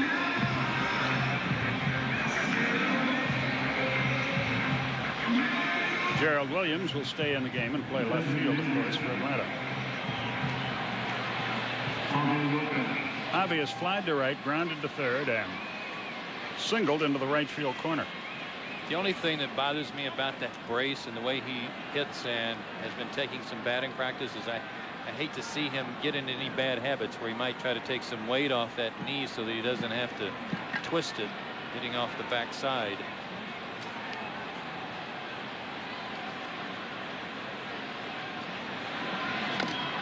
Foul back, it's 0-1. It appears that he's able to keep his weight back, hit against that firm front foot, and turn on the ball if he needs to.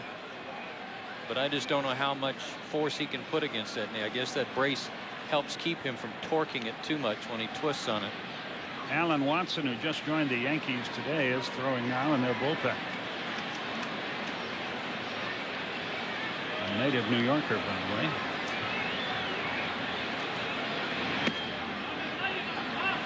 One and one the count.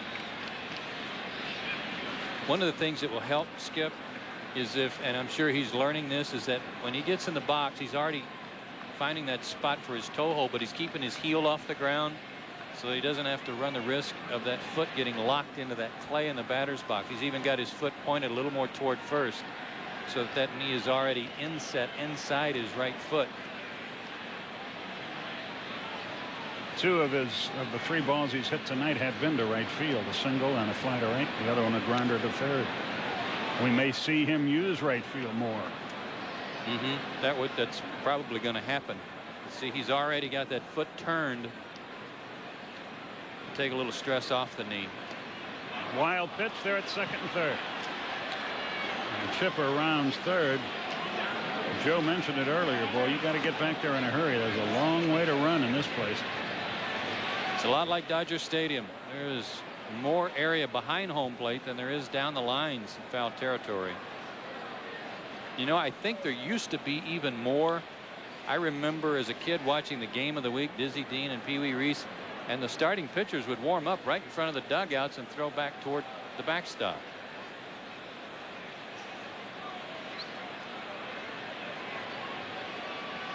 I wouldn't be surprised if Pee Wee isn't looking in tonight. I hope he is. Down in Kentucky. Up the middle with the infield in, 2-run score. Thank you very much. It's 6-1. Boy, that wild pitch was important there. Well, Javi's hit 1 to third, 2 to right, and 1 up the middle. He drives in 2 runs. You close the book on Roger Clemens. That's got to make him feel good after sitting for 2 weeks to come back and contribute this way. He gets a high pitch, too, to pick on. And watch. He's already up off that back foot when he had hit the ball. So a good return for Javi, and all the runs belong to Clemens. Yeah, 6+ innings, 6 hits, 6 runs, 5 walks, 3 strikeouts, a hit batsman. Andrew the batter. Almost threw another one away. 6-7-0 for Atlanta, 1-4-1 for New York.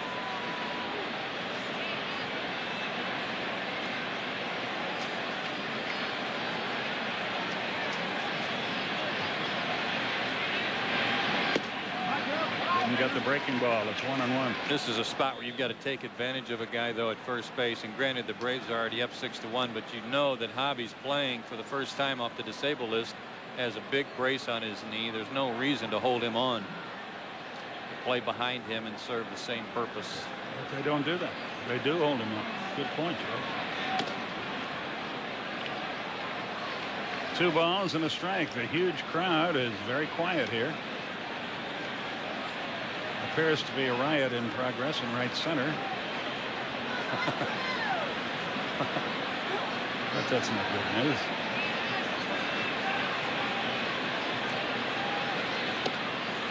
Outside again. 3-1. Something's going on out there. I don't know exactly what it is. I'll say this for them. They have a good time. They really do, and they get into the game. Boy. They sure do. Whoever was causing the disturbance is getting a send-off. Uh-oh. The Knobber goes to first for the second out of the inning.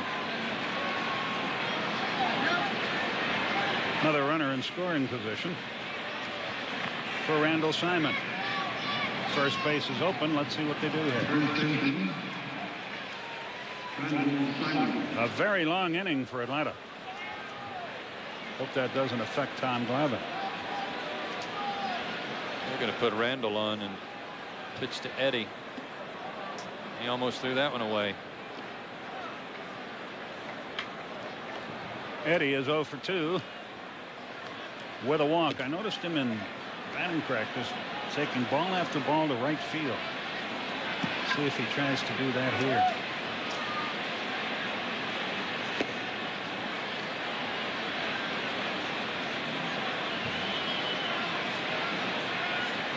When you're getting ready to try to hit off Roger Clemens, though, I think you make some concessions. You assume maybe that you're not going to be able to get around on a lot of pitches, and you work on things in batting practice that you may have to employ in the game. And with Clemens out of there, he may have a little different approach. A long one would be nice. Well, right field would be a good place to go with that then. Just a routine fly ball. Be even better if our buddy Tony Tarasco was out there and some.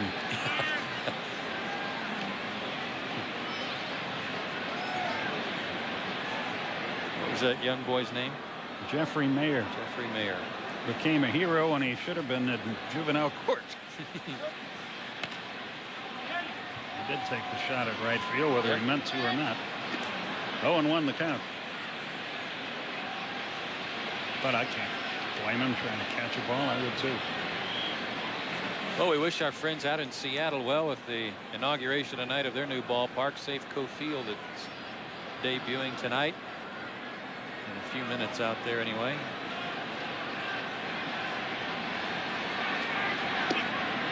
I understand that the voice of the Mariners, Dave Niehaus, is going to wear a tuxedo for the rest of the year, every game.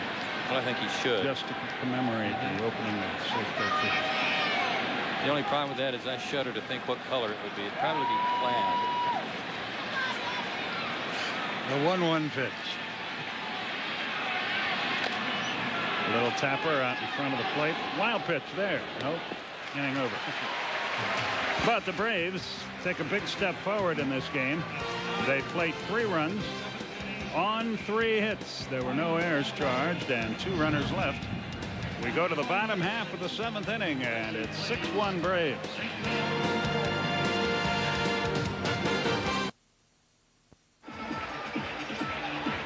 We go to the bottom half of the 7th inning. Gerald Williams stays in the game to play left field. As we suggested he would. More bullpen action for the Yankees. And Mac Remlinger is up and throwing along with, looks like, Kevin McGlinchey for Atlanta.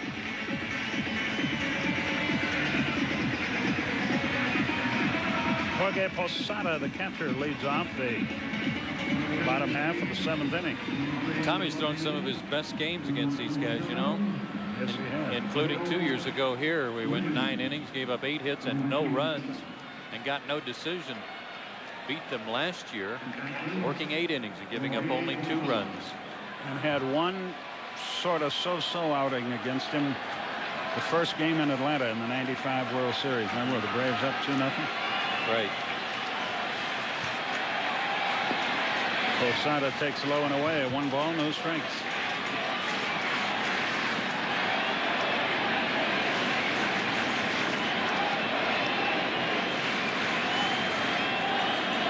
That was the 100th pitch for Tom Glavine in the game, so he's getting close to his. Now Andrew Jones fumbles the ball. That'll be an error. A single and an E8. Again, it looked like he sort of slipped. But that one-hand stuff sometimes costs you. I don't think he was in a position to do what he wanted to do there. He took this a little too nonchalantly. They got a 5-run lead. Ball was not hit hard. He was just dying out in the thick grass here, and you see him lope over there. But he wasn't exactly in front of the ball, and when it came up on him, there wasn't any way for him to react because he's kind of going sideways to get it. And then Gerald fights him for the ball. Lucky nobody got hurt colliding there. Here's Chad Curtis. Ran up to bunt. Took it outside. 1 ball, no strike. So the bullpen begins to work a little bit harder for Atlanta. Coming straight in on that ball, it bounces up. You're probably able to keep it in front of you, but when you're running sideways, you can't. More of a mental miscue than a physical error.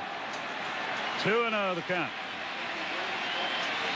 We mentioned that it was a very, very long inning. I don't know if that's affecting Glavine or not, but he's behind the hitter. 2-0.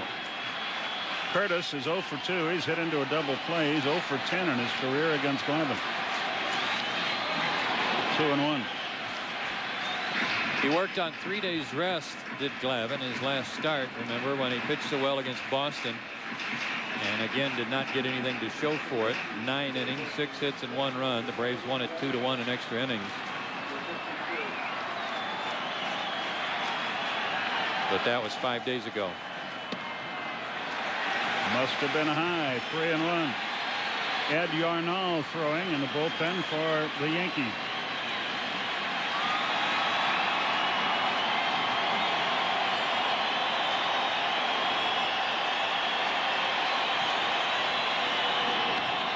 Tapper down the third base line. They let it roll. It goes foul, and Glavine does a good job. Boy, when it's just foul, you better get there quick, lest it hit a pebble or something and bounce back there.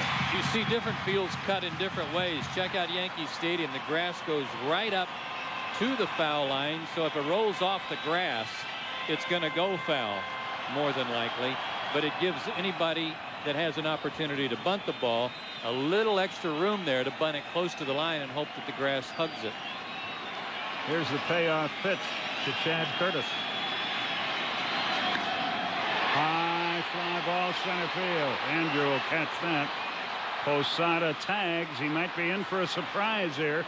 Throw to third is offline. And Glavine lets it get away, and it goes in the dugout, and a run scores. Tommy did everything right as far as backing the play up. The throw by Andrew was terrible. He might have his second error of this inning. Has to be an error on somebody. I agree that the throw is off the mark, but Tommy was there to back this play up. Chipper tried to backhand it. Waiting to hear who the error is on, but Tommy Glavine was there to make the play and didn't. Rosius runs up to bunt, takes it outside. 1 ball, no strikes. Another careless mistake on the part of the Braves, though.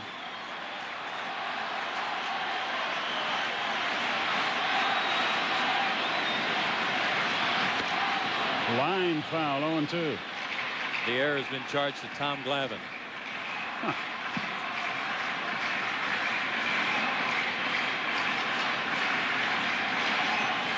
6-7-2 for the Braves. 2-5-1 for the Yankees. What Tommy has to do now is put that out of his mind like it didn't happen.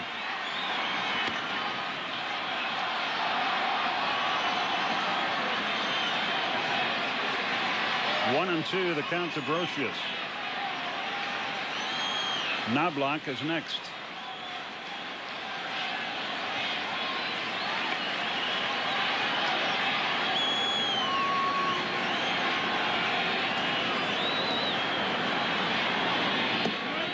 Two balls, 2 strikes. You know, when a guy, when you make a physical error and you're busting to try to make a play and you throw one away, you live with it. But the two nonchalant errors this inning drive you crazy. Hit hard. Good play, Randall Simon. 2 out. He took a base hit away from Brocious, and here's Knobloch. Been a couple of ground balls that have just eluded Randall and Brett Boone tonight on the right side, but Randall doesn't let this one get by him. Great effort there.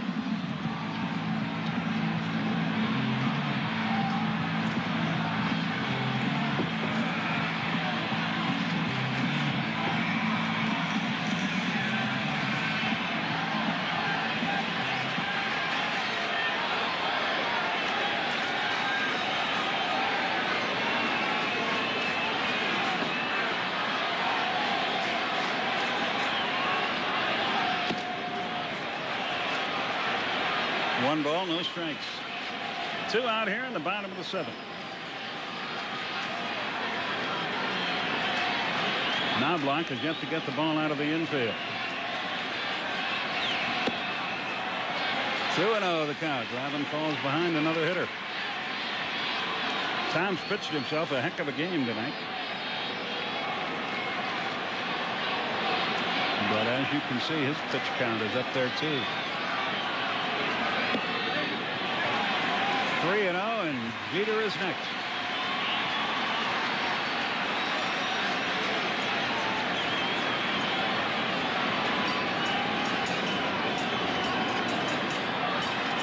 Get through this inning, turn it over to the bullpen, bring in the fresh horses. That's right, and they're 3-1. Rudy Cianez has now gotten up in the bullpen.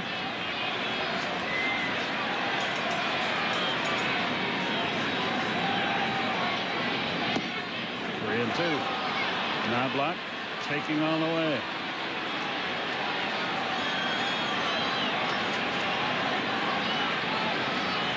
Braves lead it 6-2.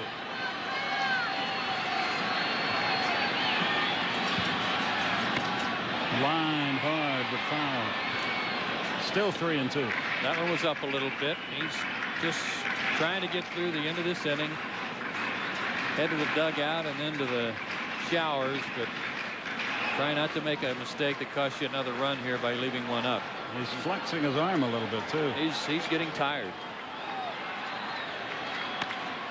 Into left center field. Gerald Williams can't get it. All the way to the wall.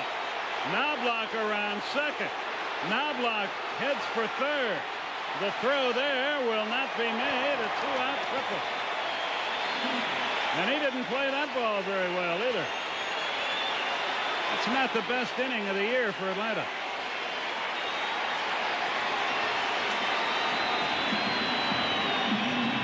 With 2 outs and a lead, you can afford to gamble on some balls that you think you can get to, but this one was well out of Gerald's range. And in this ballpark, you see that 399 mark. That's the widest spot in any of the gaps in any part of this ballpark. So anything that gets by you is going to be a triple. Bobby Cox is out to talk to Glavine. And that's going to do it. You know, Bobby just made a sign almost like he wanted McGlinchey, but McGlinchey hasn't been throwing. You know, it's like he was motioning for the tall guy, the right-hander. But Cianez was the only guy throwing, wasn't he? I know Kevin had been up before with Remlinger.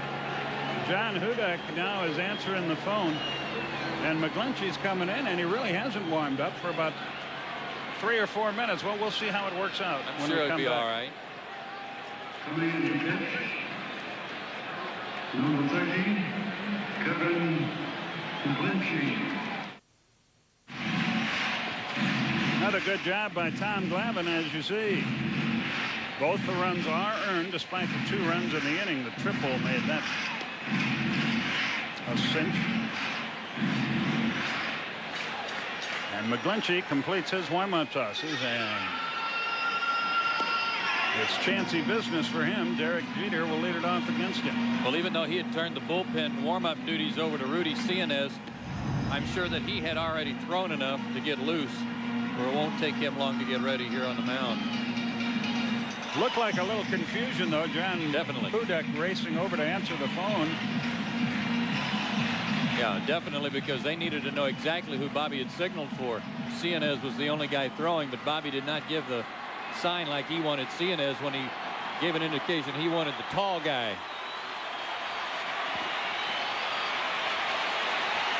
Jeter 2 out of 3 tonight. How's this for a kid from Boston pitching in Yankee Stadium? That's got to be a thrill for him. Upstairs, 1 ball, no strikes. What scares you about a young pitcher in a spot like this after 3 days off is he's maybe too strong.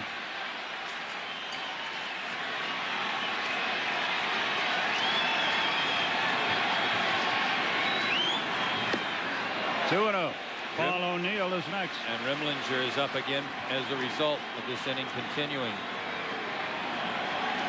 Yeah, if McGlinchey doesn't get this guy, you figure Rimlinger will get the ball to pitch to O'Neill, who lurks on deck. Strength against strength. He threw a high fastball up and in. Derek Jeter had 19 home runs last year. Last week or 10 days of the season, he said he tried too hard to get number 20. Changed his swing, cost him some points on his average. Says he's got to try not to let that happen anymore. He said the home runs will come as long as I don't try to hit them like he did on that last pitch. Strike 2 called. He didn't like that. It's 2 and 2.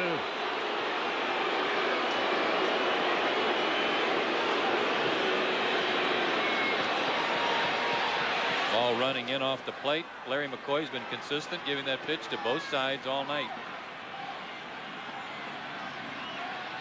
2 balls, 2 strikes.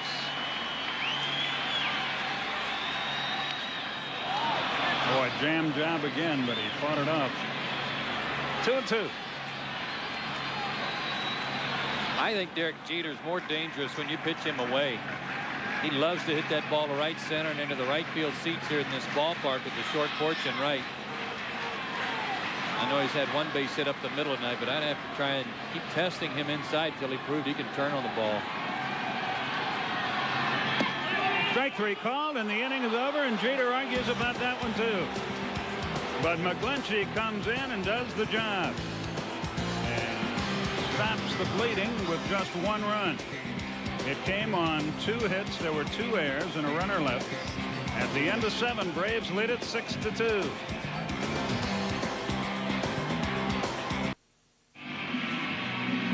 Eighth inning, and time to take a look at the Delta scoreboard. Cincinnati continues their hot ways with a 10-7 win over Colorado. Cleveland shut out Pittsburgh. Jason Schmidt took the loss there. Boston over Philadelphia. The Mets are on top of Tampa Bay as they go to the bottom of the 9th inning. Florida beat Toronto 8-6. Montreal's at Baltimore tonight, and the Orioles are on top in that one. Minnesota's at Chicago, and the Cubbies lead there.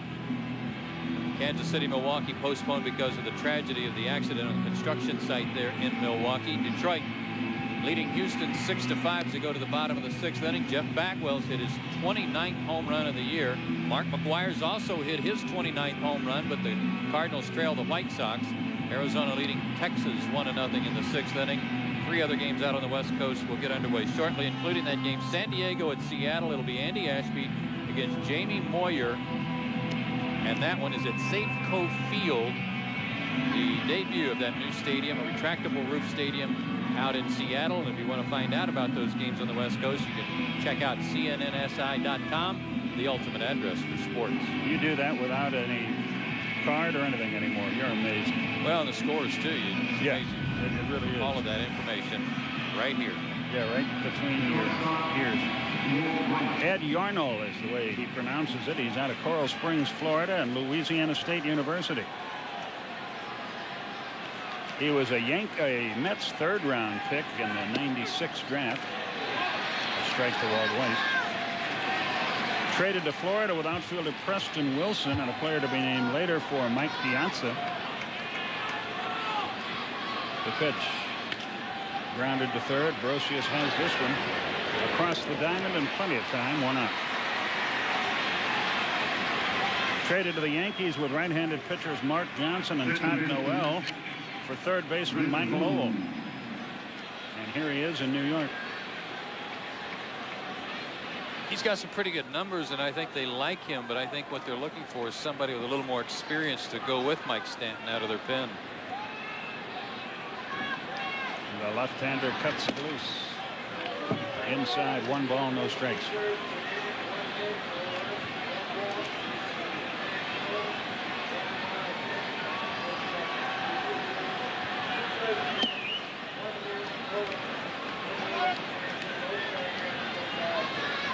Grimsley 2/3 of an inning.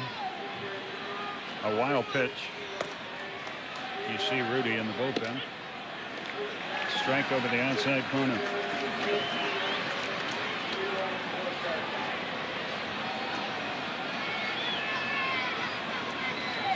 The 2-1 pitch.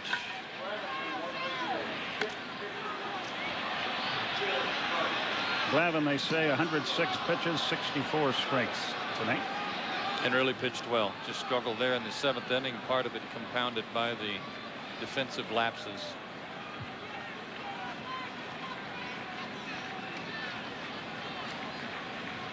Yarnow gets ready. Full count, 3-2. 1 out in the top of the 8th. Boy, a lot of Major League ball players come out of LSU now, don't they? They've had a pretty good run. Pop foul back. Boone is 1 for 3 with a run scored. He has also walked. That high fastball is one pitch that just drives Brett crazy that he can't take, especially in situations like this for what might be ball 4. That pitch was up. Still 3-2.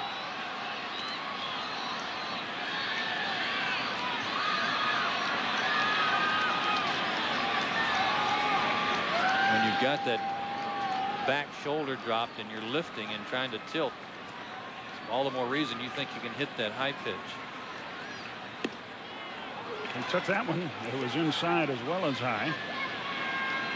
That is the 7th walk by Yankee pitchers tonight. Chipper turns around and hits from the right side.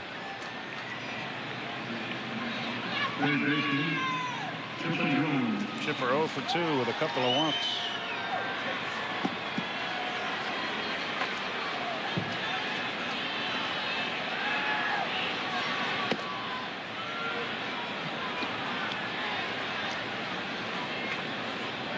I guess he still has his hitting streak, doesn't he? He didn't have any official at-bats against Boston. How does that work? Apparently Elias, the stat people, they got him picked off. Whoops. Whoops. Now come back this way. Low throw, he's safe. that was Jeter's fault. Yes, it was. Apparently Elias took away the hitting streak because of the sacrifice flies, Skip. Here's this botched rundown play. Tino did the right thing giving up to Jeter, but watch his throw. Threw it right at his feet. And I'm sorry, but with pitchers, you got to give it up to them somewhere where they can see it and catch it. By and large, most of them are not adept at put the finishing touches on a rundown play. Runner going. Line foul over by the Yankee dugout. I love that. Not the line drive in the dugout, but the fact that he got picked off on one play and he's running again on the very next play. That's the last thing the Yankees were expecting, or certainly Ed Yarnell.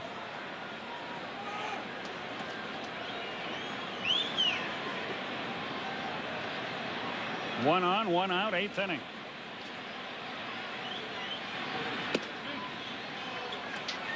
I don't think that's fair on the hitting streak, losing it on by not having an official at bat. I don't either. But if those are the rules. I guess if you walk 4 times, it's one thing. If you produce some runs, it's another. Popped up a mile high. Posada has no play.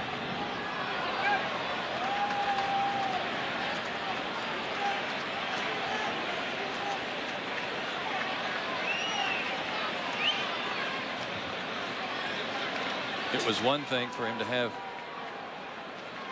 let's see, what was it, 10 games, to have a hitting streak of 10 games snapped. What if he'd been up around 30 or 40 and have it snapped that way?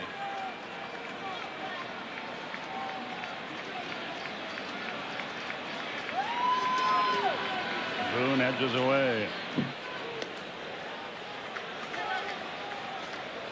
and says, you got me once, but not again.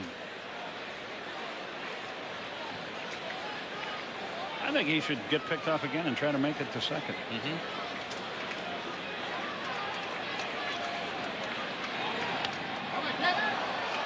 They did give Jeter an error on that play, by the way, for the fourth throw. Boston beat the Phillies tonight, as Joe told us, 6-4 the final. See, here's another scoring thing, though. I'm sorry, Skip. I didn't interrupt there, but they give Boone a caught stealing. He didn't get caught. That's right. How does he get a caught stealing if he was not tagged out? Because he was picked off. Well, but he wasn't caught. Don't get mad at me. I didn't do it. Line drive, short center field. Williams coming on. It'll drop for a hit. 2 are on with 1 out. It'll look like a line drive in the New York Post tomorrow. I know a guy that would have caught that. Who, you? Oh, a guy number 25 in the Braves dugout. He'd have gotten his uniform dirty trying, I'll put it that way. Brian Jordan, the batter.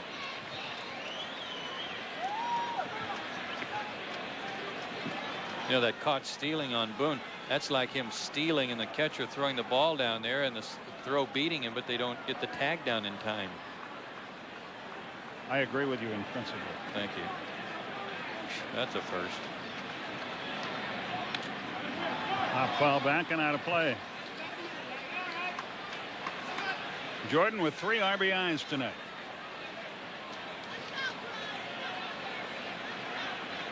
That is silly, isn't it? Caught stealing when you're not caught. Ridiculous, and there was no out recorded. I'm sure it's in the scorer's Bible that way. 0-2 the count to Bryant. Gerald Williams on deck.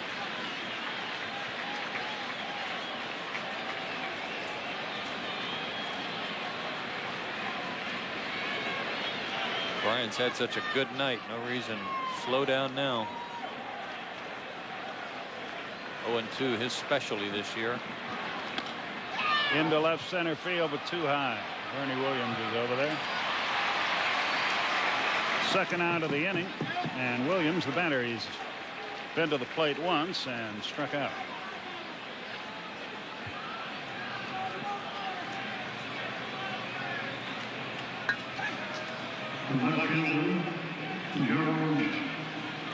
Hey, Tampa Bay has tied up the Mets 7-7 in the ninth.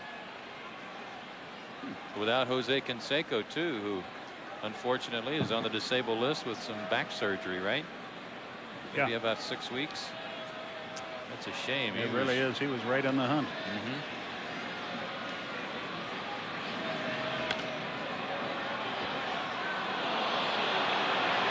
0-1 the count.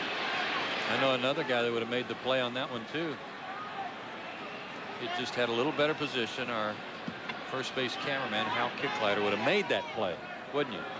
No, been running the other way. Yes, okay. Hal's an honest man.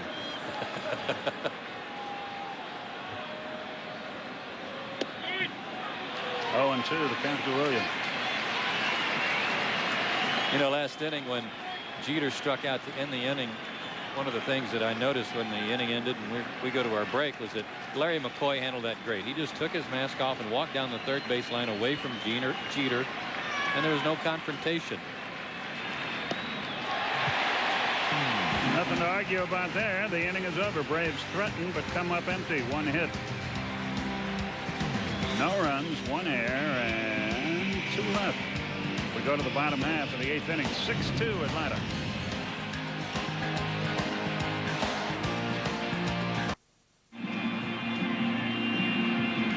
Bottom half of the 8th inning. Rudy Cianez on to pitch for Atlanta. Kevin McGlinchey did his job to perfection. He faced one man, Derek Jeter, and struck him out with a runner at third base.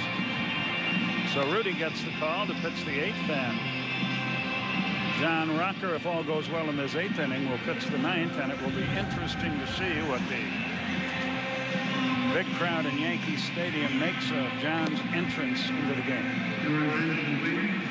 But first, we got to get through the 8th.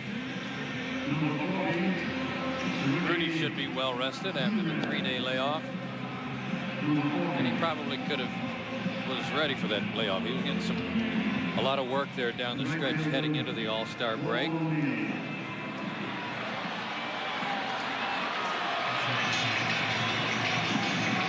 I don't know how John does it, but he finds guys like Rudy Cianez who've been given up on by the Dodgers twice, Cleveland, and somebody at Kansas City. Scouts. I mean, with all due respect to John Sherholtz, I mean, he's a very good evaluator of talent, but he has great people working for him too that find these people. Bill Lajoie being one of them, Bill LaJoy, excuse me. And he relies on their expertise. Grounder to first. That should be easy, and it will be. That's fine with Rudy. 1 pitch, 1 out.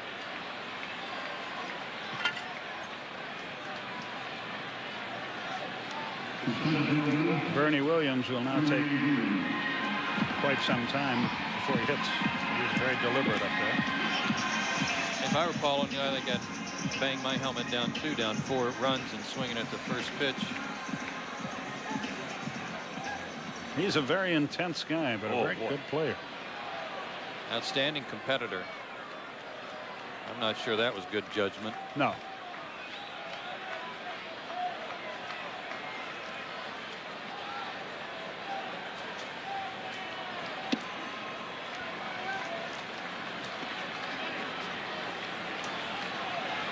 Wouldn't it be funny on September 2nd if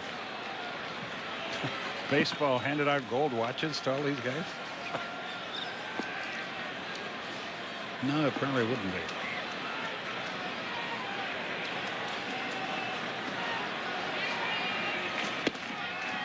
You know, you brought up a point. I think you brought this up on radio about the severance pay being due these guys, but do you think that's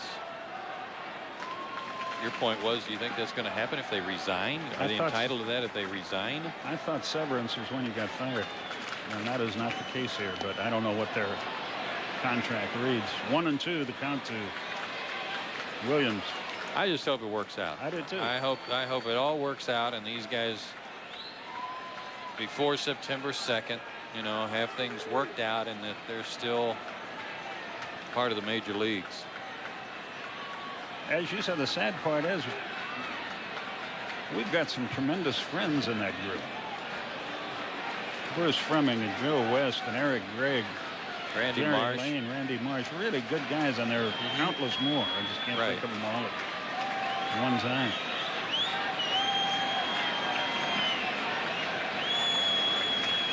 Williams again calls time. That's his thing.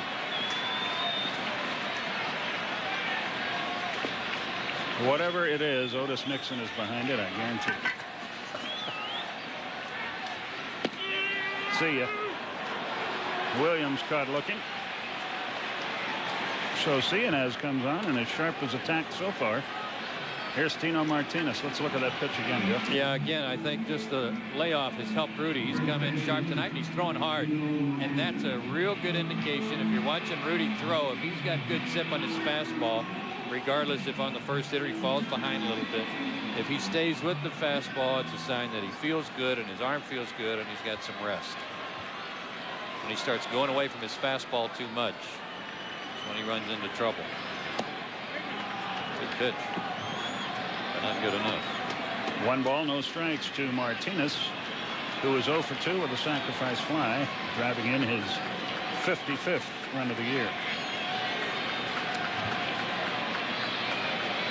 I'll give you an example about, you know, I'm sure that when, and I can only speak from my own experience, when Marvin Miller was the representative for the Players Union when I played, there were probably a lot of people on the other side that thought, man, this guy is a jerk. What's he thinking? What is he trying to do to baseball? What is he trying to accomplish? But the thing that we always knew is that at all times, he let it be known that this was our union, the Players Union. These were our decisions, that he was there to help us in any way he could, advise us in any way he could, But at no time was he ever ordering or instructing us that this is the way we're going to do things, guys. Just stick with me and listen to me and do it my way. Never was that ever imposed on us. I hope that's not the case with the umpires. I hope they have the ability and the freedom to make their own choices. Lazy pop into short left field. Gerald Williams is there. And the inning is over. 1, 2, 3, nothing doing. We have played 8. Many of the fans are heading for home. Braves on top 6-2.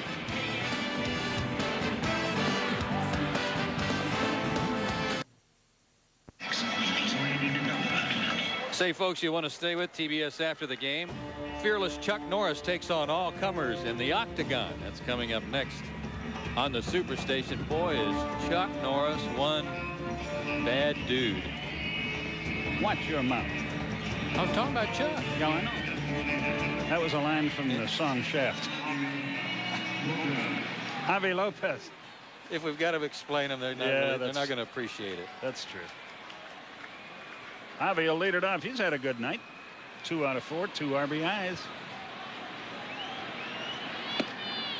And the pitch is up and into him. 1-0.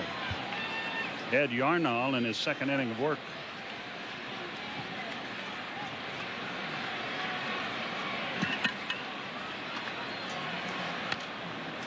Pop foul to the right. It's 1-1. Tom Glavine, 3 outs away from evening his record at 8-8. He went 6 2/3, 6 hits, 2 runs, 3 walks, 4 strikeouts.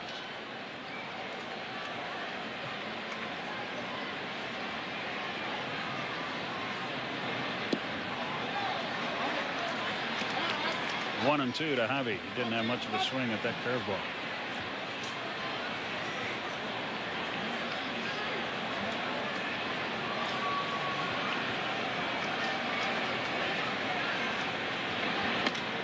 Hit hard, but Knobloch knocks it down, picks it up. Boy, he short arms the ball, doesn't he? 1 out. Here's an example of a swing where he really wasn't sure that he could push off that back leg and drive the ball into right center. Kind of reached for it a little bit. Watch this. Just sort of stopped almost in mid-swing and just used his upper body here on that ball so that he didn't risk twisting his knee a little bit more. I guess it's going to be like this for him the rest of the year. That got by Posada. Yeah, that might be the case, Skip. And as time goes on, he'll begin to figure out what he can and cannot do.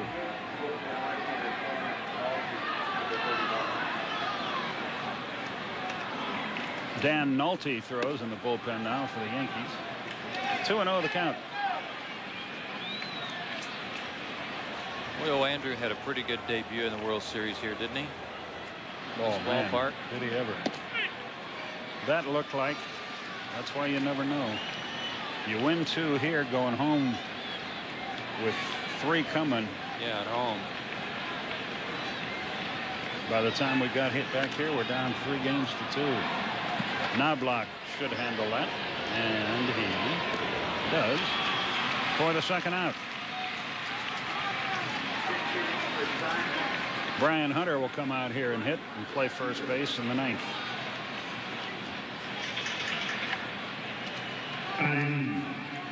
We'll be with you again at 7:30 tomorrow night. Greg Maddux against Orlando Hernandez.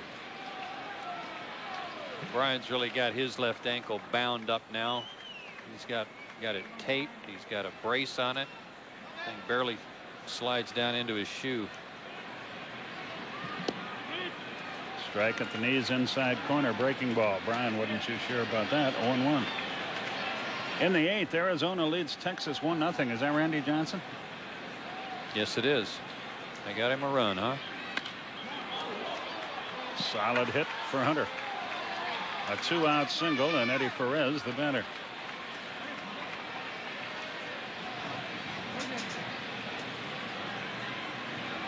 Well, you knew they'd get Randy Johnson around sooner or later. And that's probably what they said. There's your lead. Now hold it. We can't do it all.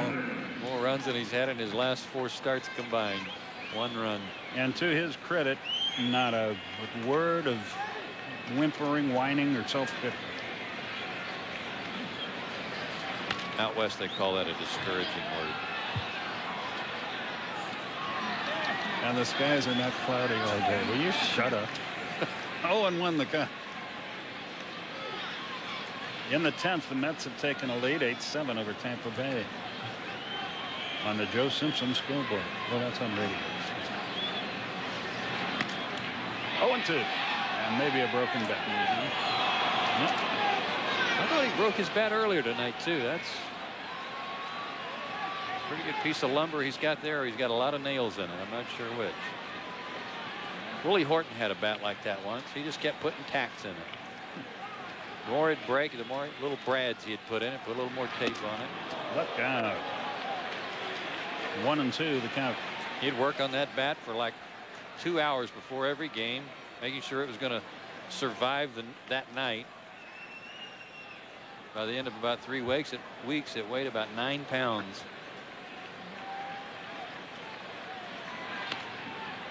Pop foul back our way. Remember, they used to have a screen below us here at Yankee Stadium. Ball would roll down the screen back onto the playing field. They've peeled that screen back so the fans below us can get some foul balls now.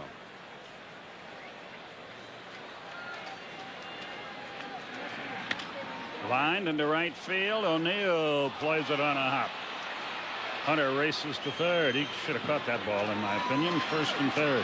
When you're down 6-2, you got to try. I mean, you can't afford to give up any more runs, and you got to. That's a tough reactive play you've got to make because it's hit right at you. But you got to come in and take your chances, especially when you're a good defensive player like Paul O'Neill. He knows it. Speaking about Willie Horton, he was an expert on the basic agreement.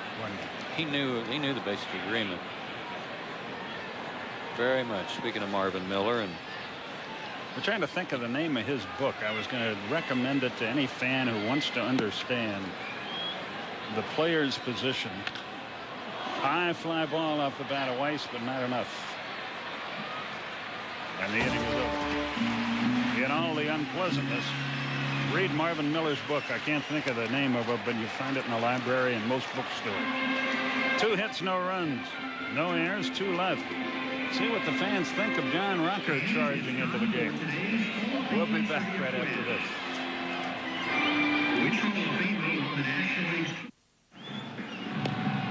We go to the bottom half of the 9th inning. John Rocker came on. I was wondering what the crowd reaction would be when John came charging on the field, but since 3/4 of them have gone home, nobody seemed to care. I don't even think anybody noticed, and the only downside to John hustling in like that was that he got to the mound and had to wait a few minutes for a catcher, so he worked on the rosin bag instead.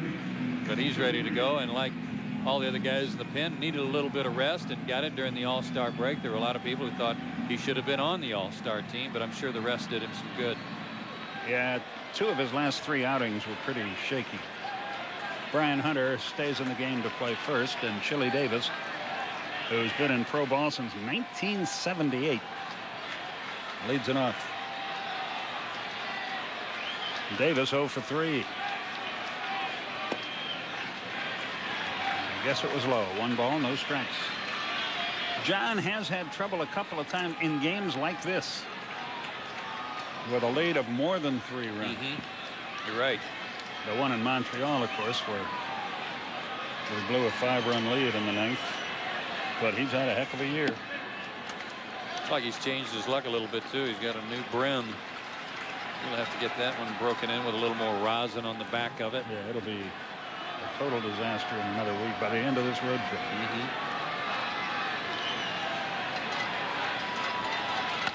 Line center field. Almost got the cap. So an inauspicious start here. 2-0 count to a notorious fastball hitter, and about belt tied over the middle, and he's going to do something with it. Almost took John with him. Jorge Posada, the batter.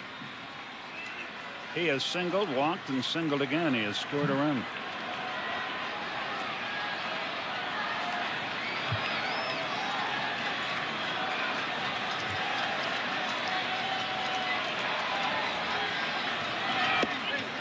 Right in there that time. 0-1. They don't put the mileage on the scoreboard here, the miles per hour.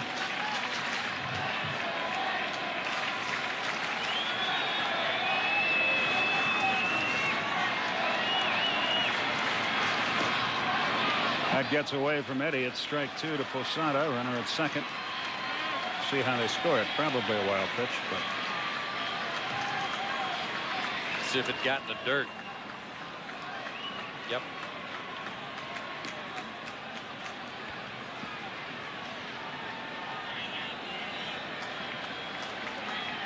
that's hard to figure out. And Yeah, it is. And I think part of it, though, a couple of times on the road have been games like you were just talking about, like this one, where it wasn't a safe situation and he didn't pitch his best. His ERA suffered because of it. the 0-2 just missed inside. A ball and 2 strikes. You're down in the part of the order that you want to be in here in the bottom of the 9th.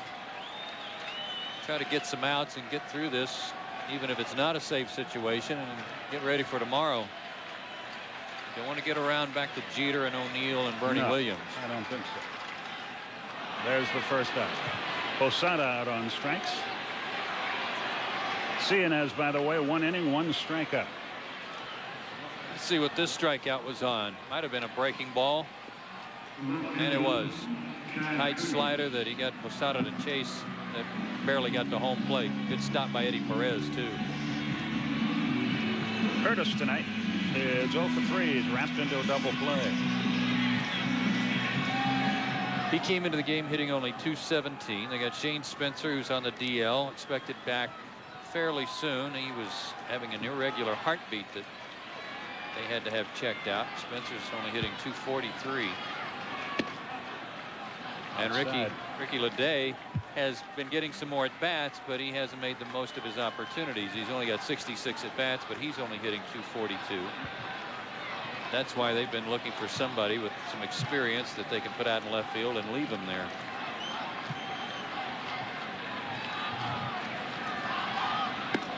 Well, Eddie made a heck of a play there. That was nowhere near. 2-0. And a little stir goes through the mound. This is a good team, boy. Don't celebrate too early with these guys.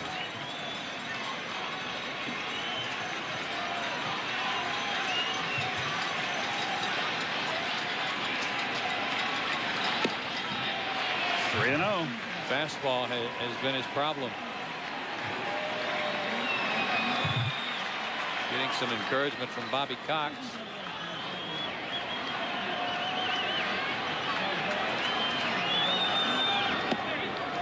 It's only a 4-run lead.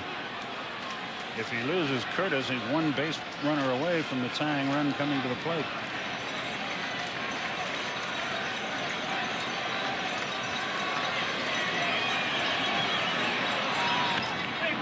Full count now, 3-2. It's a way to come back. This guy can't hurt you in terms of having any effect on the outcome of the game at this point, so make him put it in play. The Mets beat Tampa Bay 8-7 in 10 innings. They're playing good baseball. They had a great series with the Yankees right before the break. The 3-2. Fouled it back again. They're supposedly, the Mets supposedly, on the lookout for another starting pitcher for their rotation as the trade deadline nears.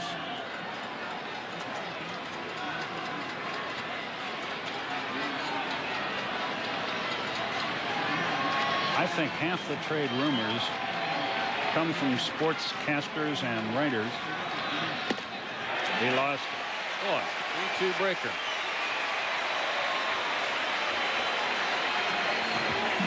Here's Scott Brocious, who are trying to think of a column or a commentary or something they have to fill and say, well, it looks to me like the Braves need such and such, so why don't I say so-and-so for thus and such. Oh, I think you're right. And people read it and think it's gospel. I'm not criticizing the people that do that. No, but they just try to put 2 and 2 together. They know that this player from this team has supposedly been made available or was available earlier.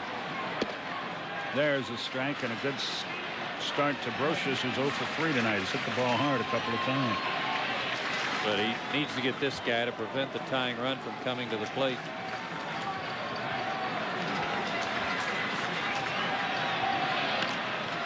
He's ahead 0-2. Now he can do with him what he wishes.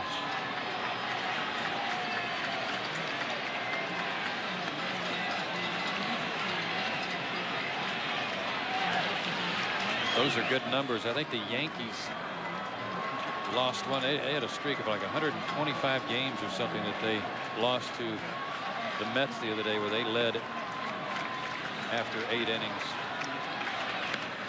Still 0-2. That's the one where a lot of people will tell you they had 2 out in the 9th. They had the guy struck out, didn't get the call, and a 2-run hit on the next pitch.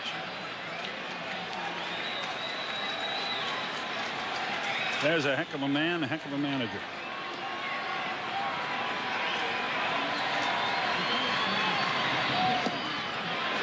Good breaking ball. Good spot. That's a good pitch. 1-2 the count. A good choice there, and maybe a time to double up on it here. Try it again. I just didn't like the 3-2 breaking ball when you've got a 4-run lead. Make the guy put it in play, as I said, and challenge him with your number 1 pitch.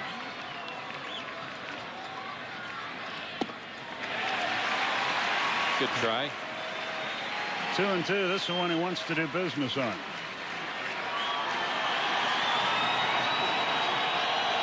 Bobby wants Remlinger back up in the bullpen, I think. The 2-2. Ground ball, just foul past first. Boy, he hits the ball that way a lot. He had a tremendous year last year. Kind of a breakthrough year, really, for him. With a 300 average, 19 homers, 98 RBIs. The most he had ever had before that was 71 RBIs at Oakland in '96.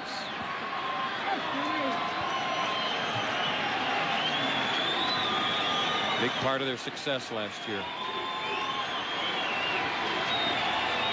Remlinger and Springer in the Atlanta bullpen.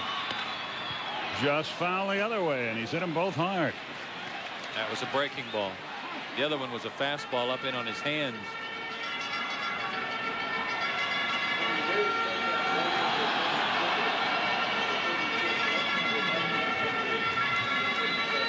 But he's going about it, I think, in the right fashion here, just trying to make sure the guy hits the ball.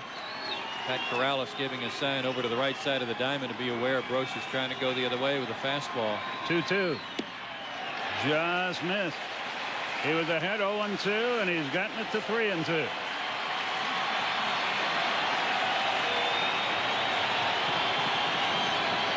Up high.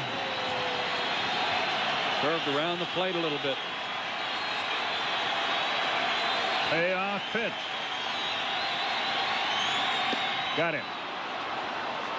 Brocious out on strikes, and again a breaking ball. Yeah, it was. It can't be that he's lost confidence in his fastball.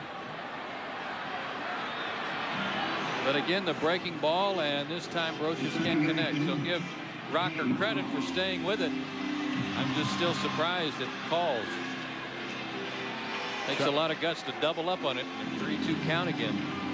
Chuck Knobloch, the batter, is 1 for 4, a triple. Derek Jeter would be next. We enjoy watching him play, but we would enjoy it more if it was tomorrow night. Yes.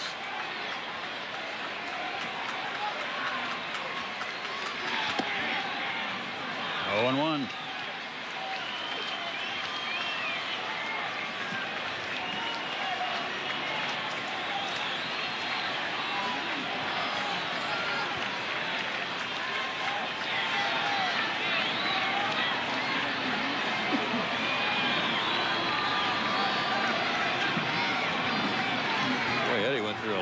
Series of signs there. Into left field, Gerald Williams coming hard, and the ball game is over. And Rocker, though he doesn't get a save, gets him out, and that's the important thing. 1 hit, no runs, no errors, and 2 runners left. Braves win it 6-2. And our AutoZone player of the game is Javi Lopez. He returns from the disabled list Picks up a couple of hits tonight and a couple of RBIs. His first start you see there since June 20th when he was injured in a slide in Arizona. His first at bat off the disabled list, a one-hop shot off the wall for a single, and then in the 7th inning, what turned out to be a big hit for the Braves with the infield drawn in. He drove in 2 runs with a single up the middle. And Javi now with 39 RBIs on the year. Congratulations to Javi. Welcome back to the lineup. Back to wrap things up from Yankee Stadium right after this. Right through the very heart of it, New York, New York. Braves baseball on the Superstation, brought to you by Michelob. There's ordinary beer, and then there's the smooth, rich taste of Michelob. Beer or Michelob. By the 74,000 professionals at Delta Airlines. By Napa Auto Parts, we keep America running. And by the Home Depot, America's home improvement coach.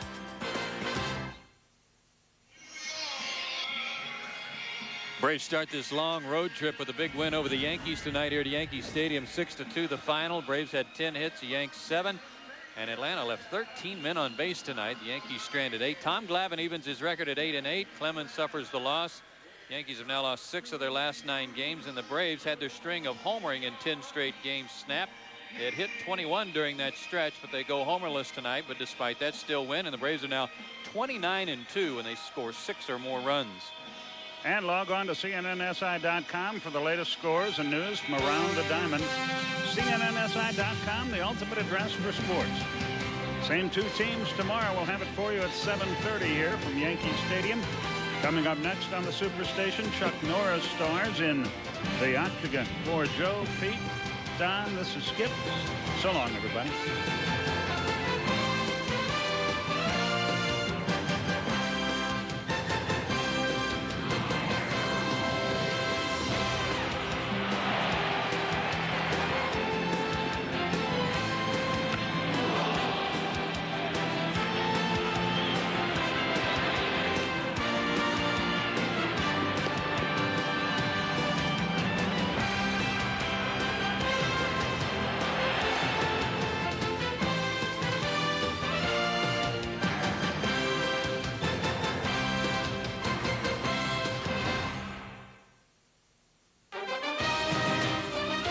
The proceeding has been an exclusive presentation of Turner Sports, a Time Warner company.